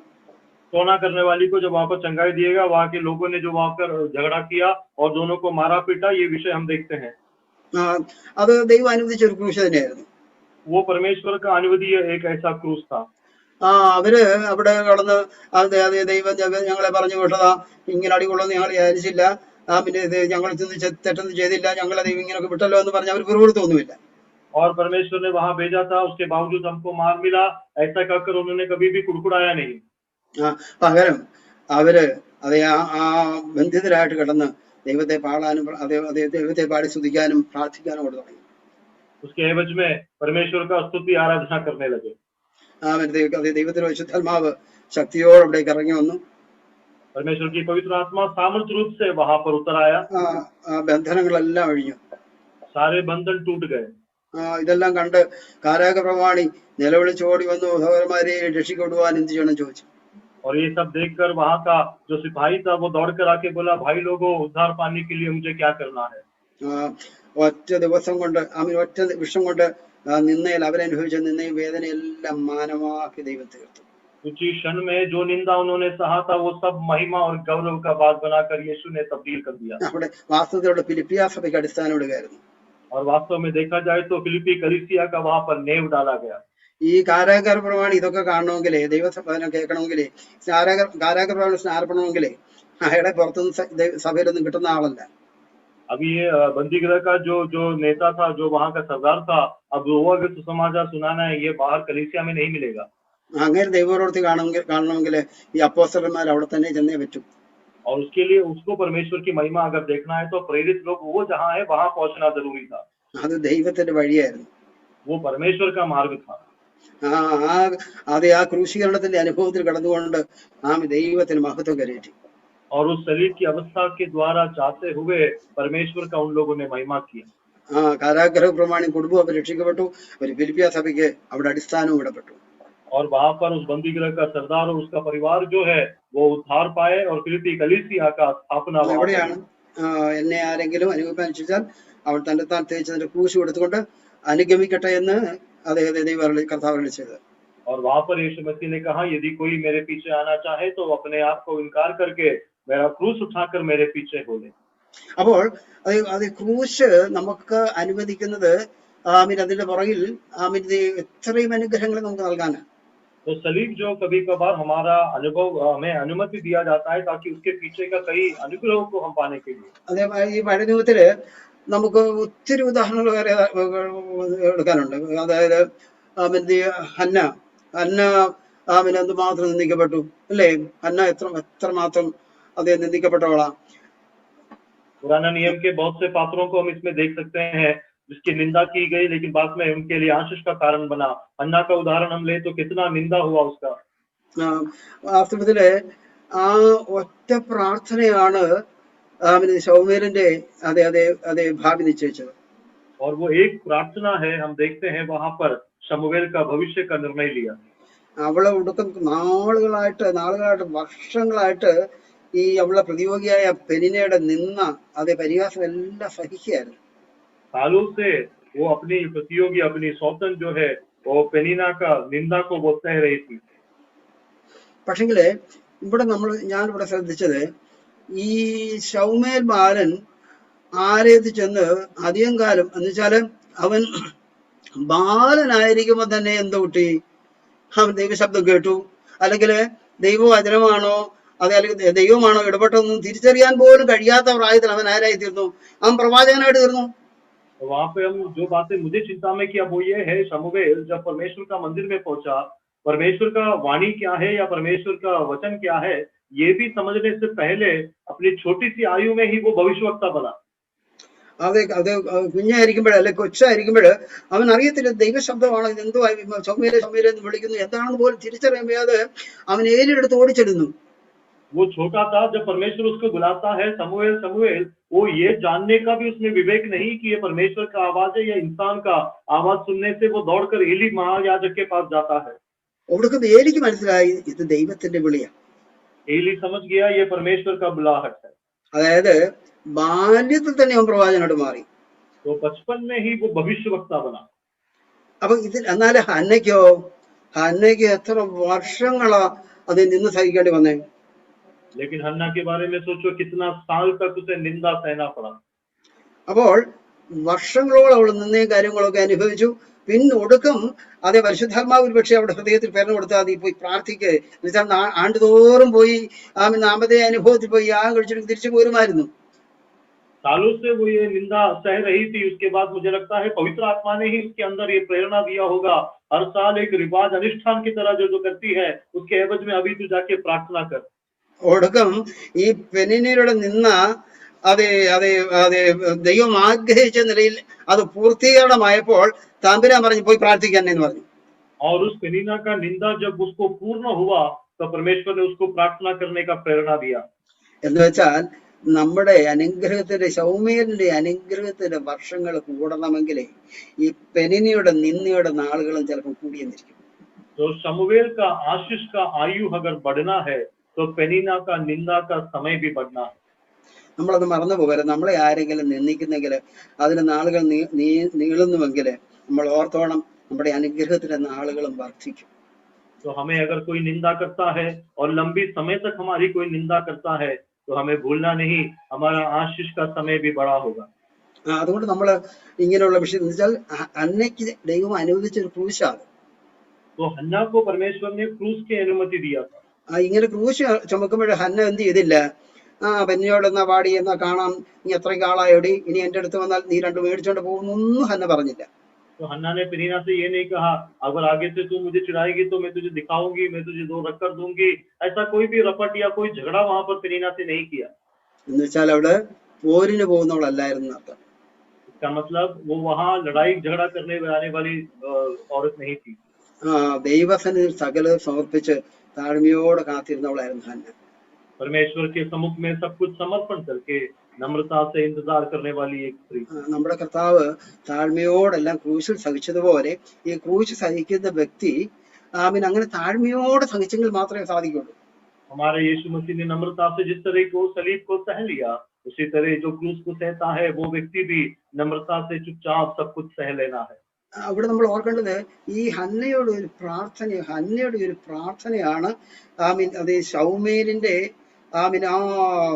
അനുഗ്രഹിക്കപ്പെട്ട, അല്ലെങ്കിൽ അവൻ ദീർഘായുസോടെ മരിച്ചത്, അല്ലെങ്കിൽ ആയുസ് മുഴുവൻ അവൻ അനുഗ്രഹത്തോടെ ശുശ്രൂഷിച്ചു. तो ये हन्ना की एक बार की वो प्रार्थना है जो शमूएल के जीवन में आशीष का फलस्वरूप हुआ। हमें ये समझना है पूर्ण बुजुर्ग होकर ही शमूएल दुनिया को छोड़ा, लेकिन जब तक का आशीषवंत व्यक्ति था।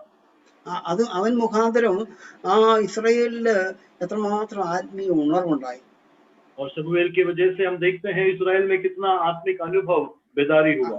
എന്നുവെച്ചാൽ ഇസ്രായേലിന് മുഴുവൻ അത് അനുഗ്രഹമായി തീർന്നു. और सारे इस्राएल के राज्य के लिए वो अनुग्रह था। അപ്പൊ നമ്മൾ ഒരു പ്രാർത്ഥനയുടെ ഫലം എത്ര പേർക്ക് അനുഗ്രഹമായി തീർന്നു നോക്കി. एक प्रार्थना का फल देखिए कितने लोगों के लिए आशीष का कारण बना। ഇന്നും നമ്മൾ ഇന്നും അതായത് നമ്മൾ ഇന്ന് ഇത് ചിന്തിക്കുക എന്ന് വെച്ചാൽ എത്ര തലമുറകൾക്ക് ഇത് അനുഗ്രഹമായിട്ട് മാറുന്നേ. आज भी हम शमूएल के बारे में बात करते तो देखो कितने पीढ़ियों के लिए ये आशीष का कारण बना। ഒരു ഹന്നയുടെ ഒരു പ്രാർത്ഥനയുടെ ഫലം, അതിന്റെ ഫലം നമ്മൾ ശ്രദ്ധിച്ചു നോക്കിയേ. हन्ना का एक प्रार्थना का फल, उसका उत्तर दे हम लोग जरा ध्यान दे। അത് ഈ നമുക്കറിയാം മോശയുടെ ശുശ്രൂഷയുടെ മുമ്പിലും ഞാൻ പറഞ്ഞത് വേദപുസ്തകം മുഴുവൻ പിന്നെ ഈ ചരിത്രം കൂടെ നിറഞ്ഞിരിക്കുക. ഈ മോശയ്ക്ക് വേണ്ടി വാസ്തവത്തിൽ മോശ അപ്രകാരം ഫറവോന്റെ കൊട്ടാരത്തിൽ ചെല്ലണമെങ്കിൽ മാതാപിതാക്കൾ എന്തുമാത്രം കണ്ണുനീരൊഴിച്ചു കാണും. मूसा के बारे में सोच लो, इस तरह के बहुत से उदाहरण बाइबल में भरा पड़ा है। मूसा उस तरह से फरो के महल में पहुंचना था, तो कितना दुख मूसा के माता पिता ने उठाए होंगे। ഫറവോന്റെ കൽപ്പനയായിരുന്നു ജനിക്കുന്ന ആൺകുഞ്ഞുങ്ങളെല്ലാം നദിയിൽ എറിഞ്ഞു കൊല്ലണം എന്നുള്ളത്. क्योंकि उसका फरो का जो आज्ञा, वहां का राजा का जो आज्ञा था कि जितने भी लड़के वहां पर जन्मेंगे 2 साल की नीचे सबको मार देना है। ഫറവോൻ പിശാചിനെ കാണിക്കുന്നു, പിശാചിനെ പ്രതികരിക്കുന്നവനാ. फरओन जो है शैतान का प्रदर्शन है और फिर उसको दर्शाता है। പിശാചിന്റെ ഇഷ്ടമാണ് തലമുറകളെ പാപത്തിന്റെ നദിയിൽ എറിഞ്ഞു കൊല്ലണം എന്നുള്ളത്. और शैतान का इच्छा है हमेशा जो हमारी पीढ़ी है उसको पाप के नदी में झोंक दिया जाए और मार दिया जाए। ഈ ലോകമാകുന്ന മിസ്രൈമിൽ കൂടി ഇങ്ങനെ പാപത്തിന്റെ നദി ഒഴുകിക്കൊണ്ടേയിരിക്കുക. ये संसार जो मिस्रैम का प्रतिरूप है उसमें से पाप ऐसा बह रहा है। അതിൽ എത്ര തലമുറകളെയാണ് ആൺകുഞ്ഞുങ്ങൾ എന്നുള്ള കർത്താവിന് വേണ്ടി പ്രയോജനപ്പെടണം എന്ന് ആഗ്രഹിക്കുന്നവരെ എത്ര പേര് ആ പിശാച് ഈ നദിയിൽ എറിഞ്ഞു കൊല്ലുന്നറിയാമോ? इतने पीढ़ियों को वहां पर जो है लड़का या पुत्र बताया गया है। परमेश्वर की सेवा में बहल होने वाले कितने लोगों को इस पाप के समुद्र में, पाप की नदी में डुबा दिया गया। അതെ, അത് മനസ്സിലാക്കണം. പാപത്തിന്റെ നദിയിൽ തലമുറകളെ പിശാച് എപ്പോഴും എറിഞ്ഞ് ഇല്ലാതാക്കാൻ ശ്രമിക്കുക. तो हमेशा समझना, पाप के नदी में फेंक कर हमारी पीढ़ी को, नस्ल को नाश करने के लिए शैतान हमेशा कोशिश करता है। ആൺകുഞ്ഞുങ്ങൾ എന്നാൽ ദൈവത്തിന് വേണ്ടി പ്രയോജനപ്പെടുന്നവൻ അർത്ഥം. और पुत्र का मतलब है परमेश्वर के लिए उपयुक्त होने वाला एक नस्ल। അതെ, പെസഹ കുഞ്ഞാടിനെ കുറിച്ച് പറയുമ്പോൾ അതാണായിരിക്കണമെന്ന് തമ്പുരാൻ പറയുന്നുണ്ട്. फसह का मेमना के बारे में जब लिखा गया है, वहां पर लिखा है कि वो एक नर होना चाहिए।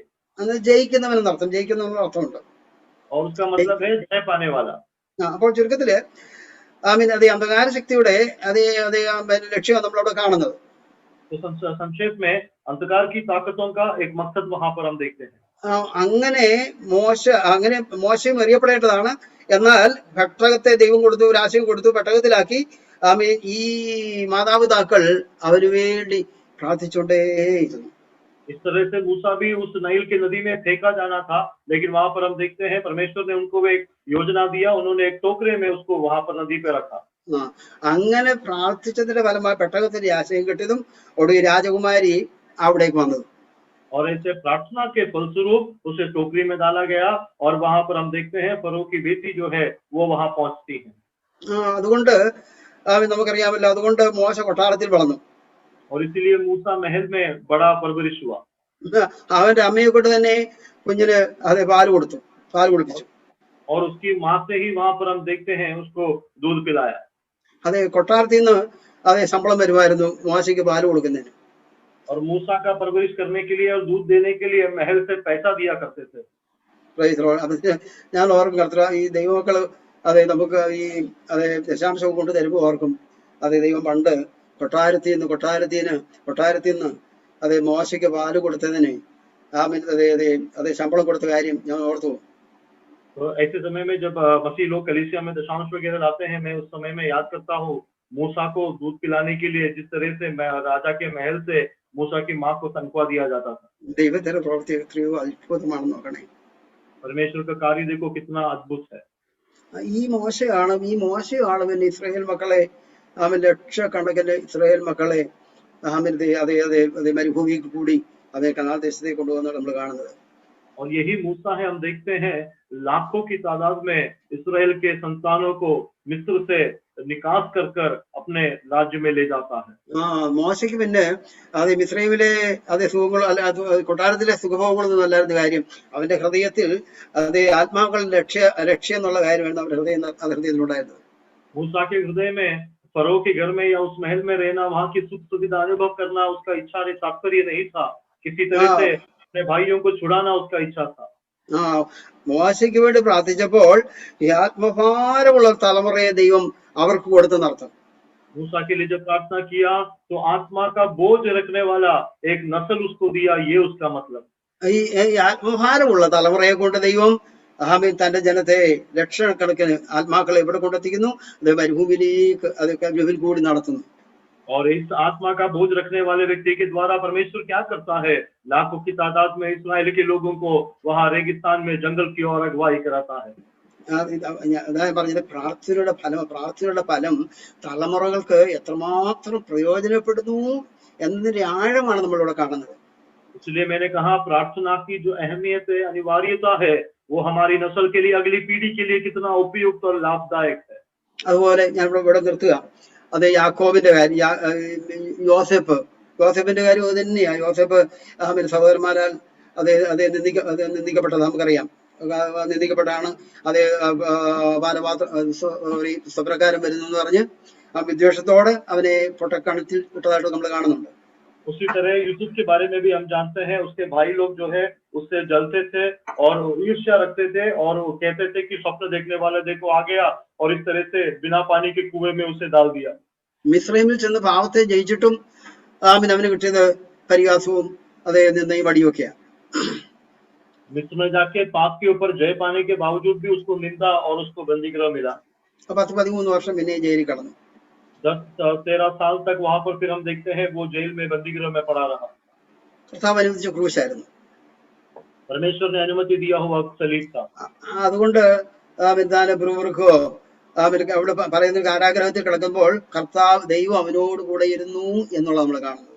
वहां पर भी हम देखते हैं यूसुफ ने कभी कुड़कुड़ाया नहीं। वो यूसुफ के बारे में वहां लिखा है, जब वो बंदीगृह में था परमेश्वर उसके साथ था। ആ കഷ്ടതയിലും ദൈവത്തിൽ ആശ്രയിച്ച് ദൈവത്തോട് പ്രാർത്ഥിച്ച് യോസേഫ് അവിടെ കഴിഞ്ഞു എന്നുള്ളതാണ്. उस कष्ट के समय में भी परमेश्वर में भरोसा रखते हुए, प्रार्थना करते हुए अपने दिनों को बिताया। ദൈവത്തിന് സമയം വന്നപ്പോൾ ആളെ അതേ കാരാഗ്രഹത്തിലൂടെ കൊണ്ടുവന്ന് ഇറക്കിക്കൊണ്ടുവരുന്നു. അത് മാത്രമല്ല, പിന്നെ നമുക്കറിയാമല്ലോ, ഭർവ്വം ചോദിക്കുന്നു, ദൈവാത്മാവുള്ള ഈ മനുഷ്യനെ പോലെ വേറെ ആരെങ്കിലും കണ്ടെത്തുമെന്ന്. परमेश्वर का समय जब आया तो परमेश्वर मार्ग बनाता है और वहां से उसको निकालता है, और हम जानते हैं पर वो उसके बारे में क्या कहता है, इसके जैसा परमेश्वर का डर मानने वाला, परमेश्वर की उपस्थिति होने वाला और कोई इंसान है भी या नहीं। അതെ, വിശുദ്ധന്മാരെ അല്പകാല ദൈവം ക്രൂശിന് ഏൽപ്പിച്ചു കൊടുത്താലും പിന്നെ വരുന്ന അനുഗ്രഹം എത്രയോ അതേ നിലനിൽക്കുന്നതാണെന്ന് നോക്കിയേ. पवित्र लोगों को कुछ समय के लिए यीशु मसीह हो सकता है सलीब के अवस्था के द्वारा ले चले, लेकिन उसके बाद उसको अगर जय पाते हैं, उसके बाद का आशीष कितना महान है। സഹോദരന്മാർ ഒന്ന് കാലിൽ വീഴുന്നു, മിസ്രൈമിൽ വന്ന് കാലിൽ വീഴുന്നു. എന്തോ മാനമാണ് പിന്നീട് യോസേഫിന് ലഭിച്ചത്. और यूसुफ के जीवन में हम देखते हैं उसके भाई जो उससे ईर्ष्या रखते थे, वो उसके पाँव में आके गिरते हैं, मिस्र के सारे लोग उसको सलाम ठोकते हैं। ദൈവം അനുവദിക്കുന്ന ക്രൂശിനൊക്കെ ഇച്ചിരി വിലയാണ്. तो परमेश्वर जो सलीब का अनुमति देता है, उसके लिए थोड़ा मूल्य देना पड़ता है। ഒരു കാര്യം കൂടെ പറഞ്ഞു നിർത്താം. അതുപോലെ തന്നെ യാക്കോബും ഞാൻ ചിലപ്പോഴും ചിന്തിക്കുന്നുണ്ട്, അത് യോസേഫിനെ പ്രകാരം സഹോദരന്മാര് അത് ഇങ്ങനെ അടിമകളാക്കി വെച്ചിട്ടും തമ്പുരാൻ യാതൊരു അറിവും സ്വപ്നത്തിൽ കൂടി ഒന്നും യാക്കോബിന് കൊടുത്തില്ല. എന്തോ ഹൃദയം അത് പൊട്ടി യാക്കോബ് കരഞ്ഞ് അവന് എത്ര വർഷമാ യോസേഫിനെ പ്രതി ഇങ്ങനെ ദുഃഖിച്ചുകൊണ്ടേയിരുന്നത്. इसी तरह से हम लोग देखते हैं याकूब के बारे में भी, यहाँ पर हम लोग देखते हैं ये भाइयों ने यूसुफ को वहां पर बेच दिया, लेकिन इसके बावजूद भी परमेश्वर ने कोई स्वप्न दिखाकर उसको कोई सांत्वना नहीं दिया। यूसुफ की लापता होने से कितना दुखी था याकूब, कितने सालों तक दुखी था। മനസ്സോടെ യോസേഫിനെ പറഞ്ഞു വിട്ടത്. और बिना मन के उसने यूसुफ को भेजा। ഒടുക്കം കാട്ടുമൃഗങ്ങൾ ആരോ എന്തോ ആക്രമിച്ചു എന്നും പറഞ്ഞ് അവന്റെ വസ്ത്രവും കൊണ്ട് അവന്റെ സഹോദരന്മാർ വന്ന് അപ്പനെ കാണിച്ചു. उसके बाद भाइयों ने उसका एक कपड़ा जो है, उसका वस्त्र को जो लहू में डुबाकर पिता को आके दिखाया और बोला किसी जंगली जानवर ने उसको खा लिया। ഒടുക്കം യാക്കോബ് അന്ന് തൊട്ട് മാത്രം ഹൃദയത്തിൽ വേദന അനുഭവിച്ചു. और उस दिन से लेके याकूब जो है अपने हृदय में दर्द को सहने लगा। ദൈവം സ്വപ്നത്തിൽ കൂടി അത് കാണിച്ചു കൊടുത്തില്ല യോസേഫ് ജീവനോട് ഇരിക്കുന്നു എന്ന്. परमेश्वर ने स्वप्न में उसको नहीं दिखाया कि यूसुफ जिंदा है। വാസ്തവത്തില് യാക്കോബ് അവിടെ പ്രാർത്ഥനയിലൊക്കെ ഒരിക്കൽ പോലും പിന്നീട് അവൻ ദൈവത്തെ തള്ളി പറയുകയോ ദൈവം ഇല്ലെന്ന് പറയുകയോ ഒന്നും യാക്കോബ് ചെയ്തില്ല. याकूब ने वहां पर भी परमेश्वर का तिरस्कार नहीं किया या वहां पर कोई भी कुड़कुड़ाहट नहीं किया। അല്ലെങ്കിൽ ഭക്തി ജീവിതത്തിൽ അല്ലെങ്കിൽ പ്രാർത്ഥനാ ജീവിതത്തിൽ യാക്കോബിന് യാഗമായി തീരുവാൻ ദൈവം അനുവദിച്ചു. प्रार्थना के जीवन में याकूब वहां पर एक बलि होने के लिए अनुमति दे दिया। ഒരു സുപ്രഭാതത്തിൽ പിള്ളേർ വന്നിരിക്കുന്നു, അപ്പച്ചാ വെളിയിലോട്ട് നടന്നു നോക്കിയേ, അപ്പനെ കൊണ്ടുപോകാൻ ഞങ്ങൾ ഇവിടെ രഥങ്ങളും ഇസ്രായേലിൽ നിന്ന് വന്നിട്ടുണ്ട്. एक दिन वहां पर देखो बच्चे लोग आके कहते हैं पिता मिस्र में ले जाने के लिए वहां का रथ आपके लिए तैयार है. അപ്പന്റെ മോൻ യോസേഫ് ജീവിച്ചിരിക്കുന്നു, അവൻ ഇസ്രായേലിൽ പ്രധാനമന്ത്രിയാ. और आपका बेटा यूसुफ जीवित है और वो मिस्र का प्रधानमंत्री है. യോസേഫ് യാക്കോബ് ആദ്യം വിശ്വസിച്ചില്ല. याकूब ने पहला विश्वास नहीं किया. അത് അവിശ്വസിച്ച് നിന്നപ്പോൾ പറഞ്ഞു, അപ്പച്ചൻ അങ്ങ് ഇറങ്ങി നോക്കി ആ രഥങ്ങളൊന്ന് കണ്ടേ. जब अविश्वास करके खड़ा था तब वहां पर उन लोग बच्चे लोगों ने बोला आप निकल कर आओ, वहां का रथ को जरा देख लो. ആ രഥങ്ങൾ കണ്ടപ്പോഴാണ് യാക്കോബിന് ആശ്വാസമായത്. जब उन रथों को देखा तब याकूब को थोड़ा तसल्ली हुआ. നമ്മൾ ഓർക്കണമേ, അങ്ങനെ ഒരു കാലഘട്ടത്തിൽ നമ്മൾ എത്തിയിരിക്കും. നമ്മൾ ഇവിടെ അതേ ദൈവം അനുവദിക്കുന്ന അതേ കഷ്ടതയ്ക്ക് അല്ലെങ്കിൽ പ്രാർത്ഥനയ്ക്ക് ഒരു യാഗമായി തീരുവാൻ ദൈവം അനുവദിക്കുന്നു എന്ന് വെച്ചാല് പ്രതീക്ഷിക്കാത്ത ദിവസത്തിൽ അതേ കർത്താവിന്റെ വരവുണ്ടാകും. നമ്മളെ കൊണ്ടുപോകാൻ സ്വർഗീയ രഥങ്ങള് അതേ വരും. അല്ലെങ്കിൽ അതേ ദൈവം കർത്താവിന്റെ ഗംഭീരനാഥത്തോടെ പ്രധാന ശബ്ദത്തോടെ ഇവിടെ അതേ തന്റെ വിശുദ്ധന്മാരെ ചേർക്കുവാൻ കടന്നു വരും എന്നുള്ളതിന്റെ അടയാളമാണ് അതേ യാക്കോബ് ഇവിടെ കണ്ടത്. तो इस तरह से कई बार परमेश्वर जब हमें ऐसे कष्ट के द्वारा जाने की अनुमति देता है, उसका मतलब यही कि एक दिन अचानक एकाएक हमें भी इस तरह से खुशी का माहौल और मौका मिलेगा. हमारा यीशु मसीह जब बादलों पर वापस आएगा, उसके साथ जाने का जो एक मंशा हमारा होता है, इसी तरह से कई बार सलीब की अवस्था के द्वारा प्रभु हमको भेजता है. നമ്മൾ ഇത്രയും ചിന്തിച്ചത് പ്രാർത്ഥനയുടെ ശക്തി അതിന്റെ നിലനിൽപ്പ് എത്രത്തോളം എന്നായിരുന്നു. हमने इतना सोचा कि प्रार्थना का अनिवार्यता और उसका सामर्थ्य कितना है. അപ്പോൾ തന്നെ അത് ക്രൂശ് ദൈവം അനുവദിച്ചാൽ അതിന്റെ ഫലം എത്രത്തോളം അനുഗ്രഹമാണെന്ന് നമ്മൾ കണ്ടു. उसी तरह क्रूस को अगर हम अनुभव करते हैं तो उसका प्रतिफल कितना होता है ये भी हमने देखा. നമുക്ക് പ്രാർത്ഥിച്ച് കർത്താവിനെ ക്രൂശ് അത് ഏറ്റുകൊണ്ട് എത്രയും താഴ്മയോടെ, എത്ര വിശുദ്ധിയോടെ, എത്ര നിർമ്മലതയോടെ നമ്മുടെ ആത്മീയ യാത്ര കഴിപ്പാൻ കർത്താവ് നമ്മളെ സഹായിക്കട്ടെ. ഈ ദിവസങ്ങളിൽ കർത്താവിന്റെ പരിശുദ്ധാത്മാവ് നമ്മളെ അതിനായിട്ട് സഹായിക്കട്ടെ. प्रार्थना करते हुए नम्रता के साथ जो सलीब परमेश्वर देता है उसको कितने पवित्रता के साथ, नम्रता के साथ, बिना मुस्कुराहट के साथ, बिना कोई संदेह के साथ, विश्वास के साथ पूरा करने के लिए दिनों में परमेश्वर हमारी सहायता करने पाए. ഈ വചനങ്ങളാൽ ദൈവം നമ്മളെ അനുഗ്രഹിക്കട്ടെ. इन वचनों से परमेश्वर हमको आशीष दे. അറിയിക്കുന്നു. हमें दिया हुआ प्रभु के दास को खासकर धन्यवाद देते हैं. ട്രാൻസ്ലേഷൻ സഹായിച്ച അത് ജോയിക്ക് പ്രത്യേകിച്ച് അറിയിക്കുന്നു. ദൈവം അനുഗ്രഹിക്കട്ടെ.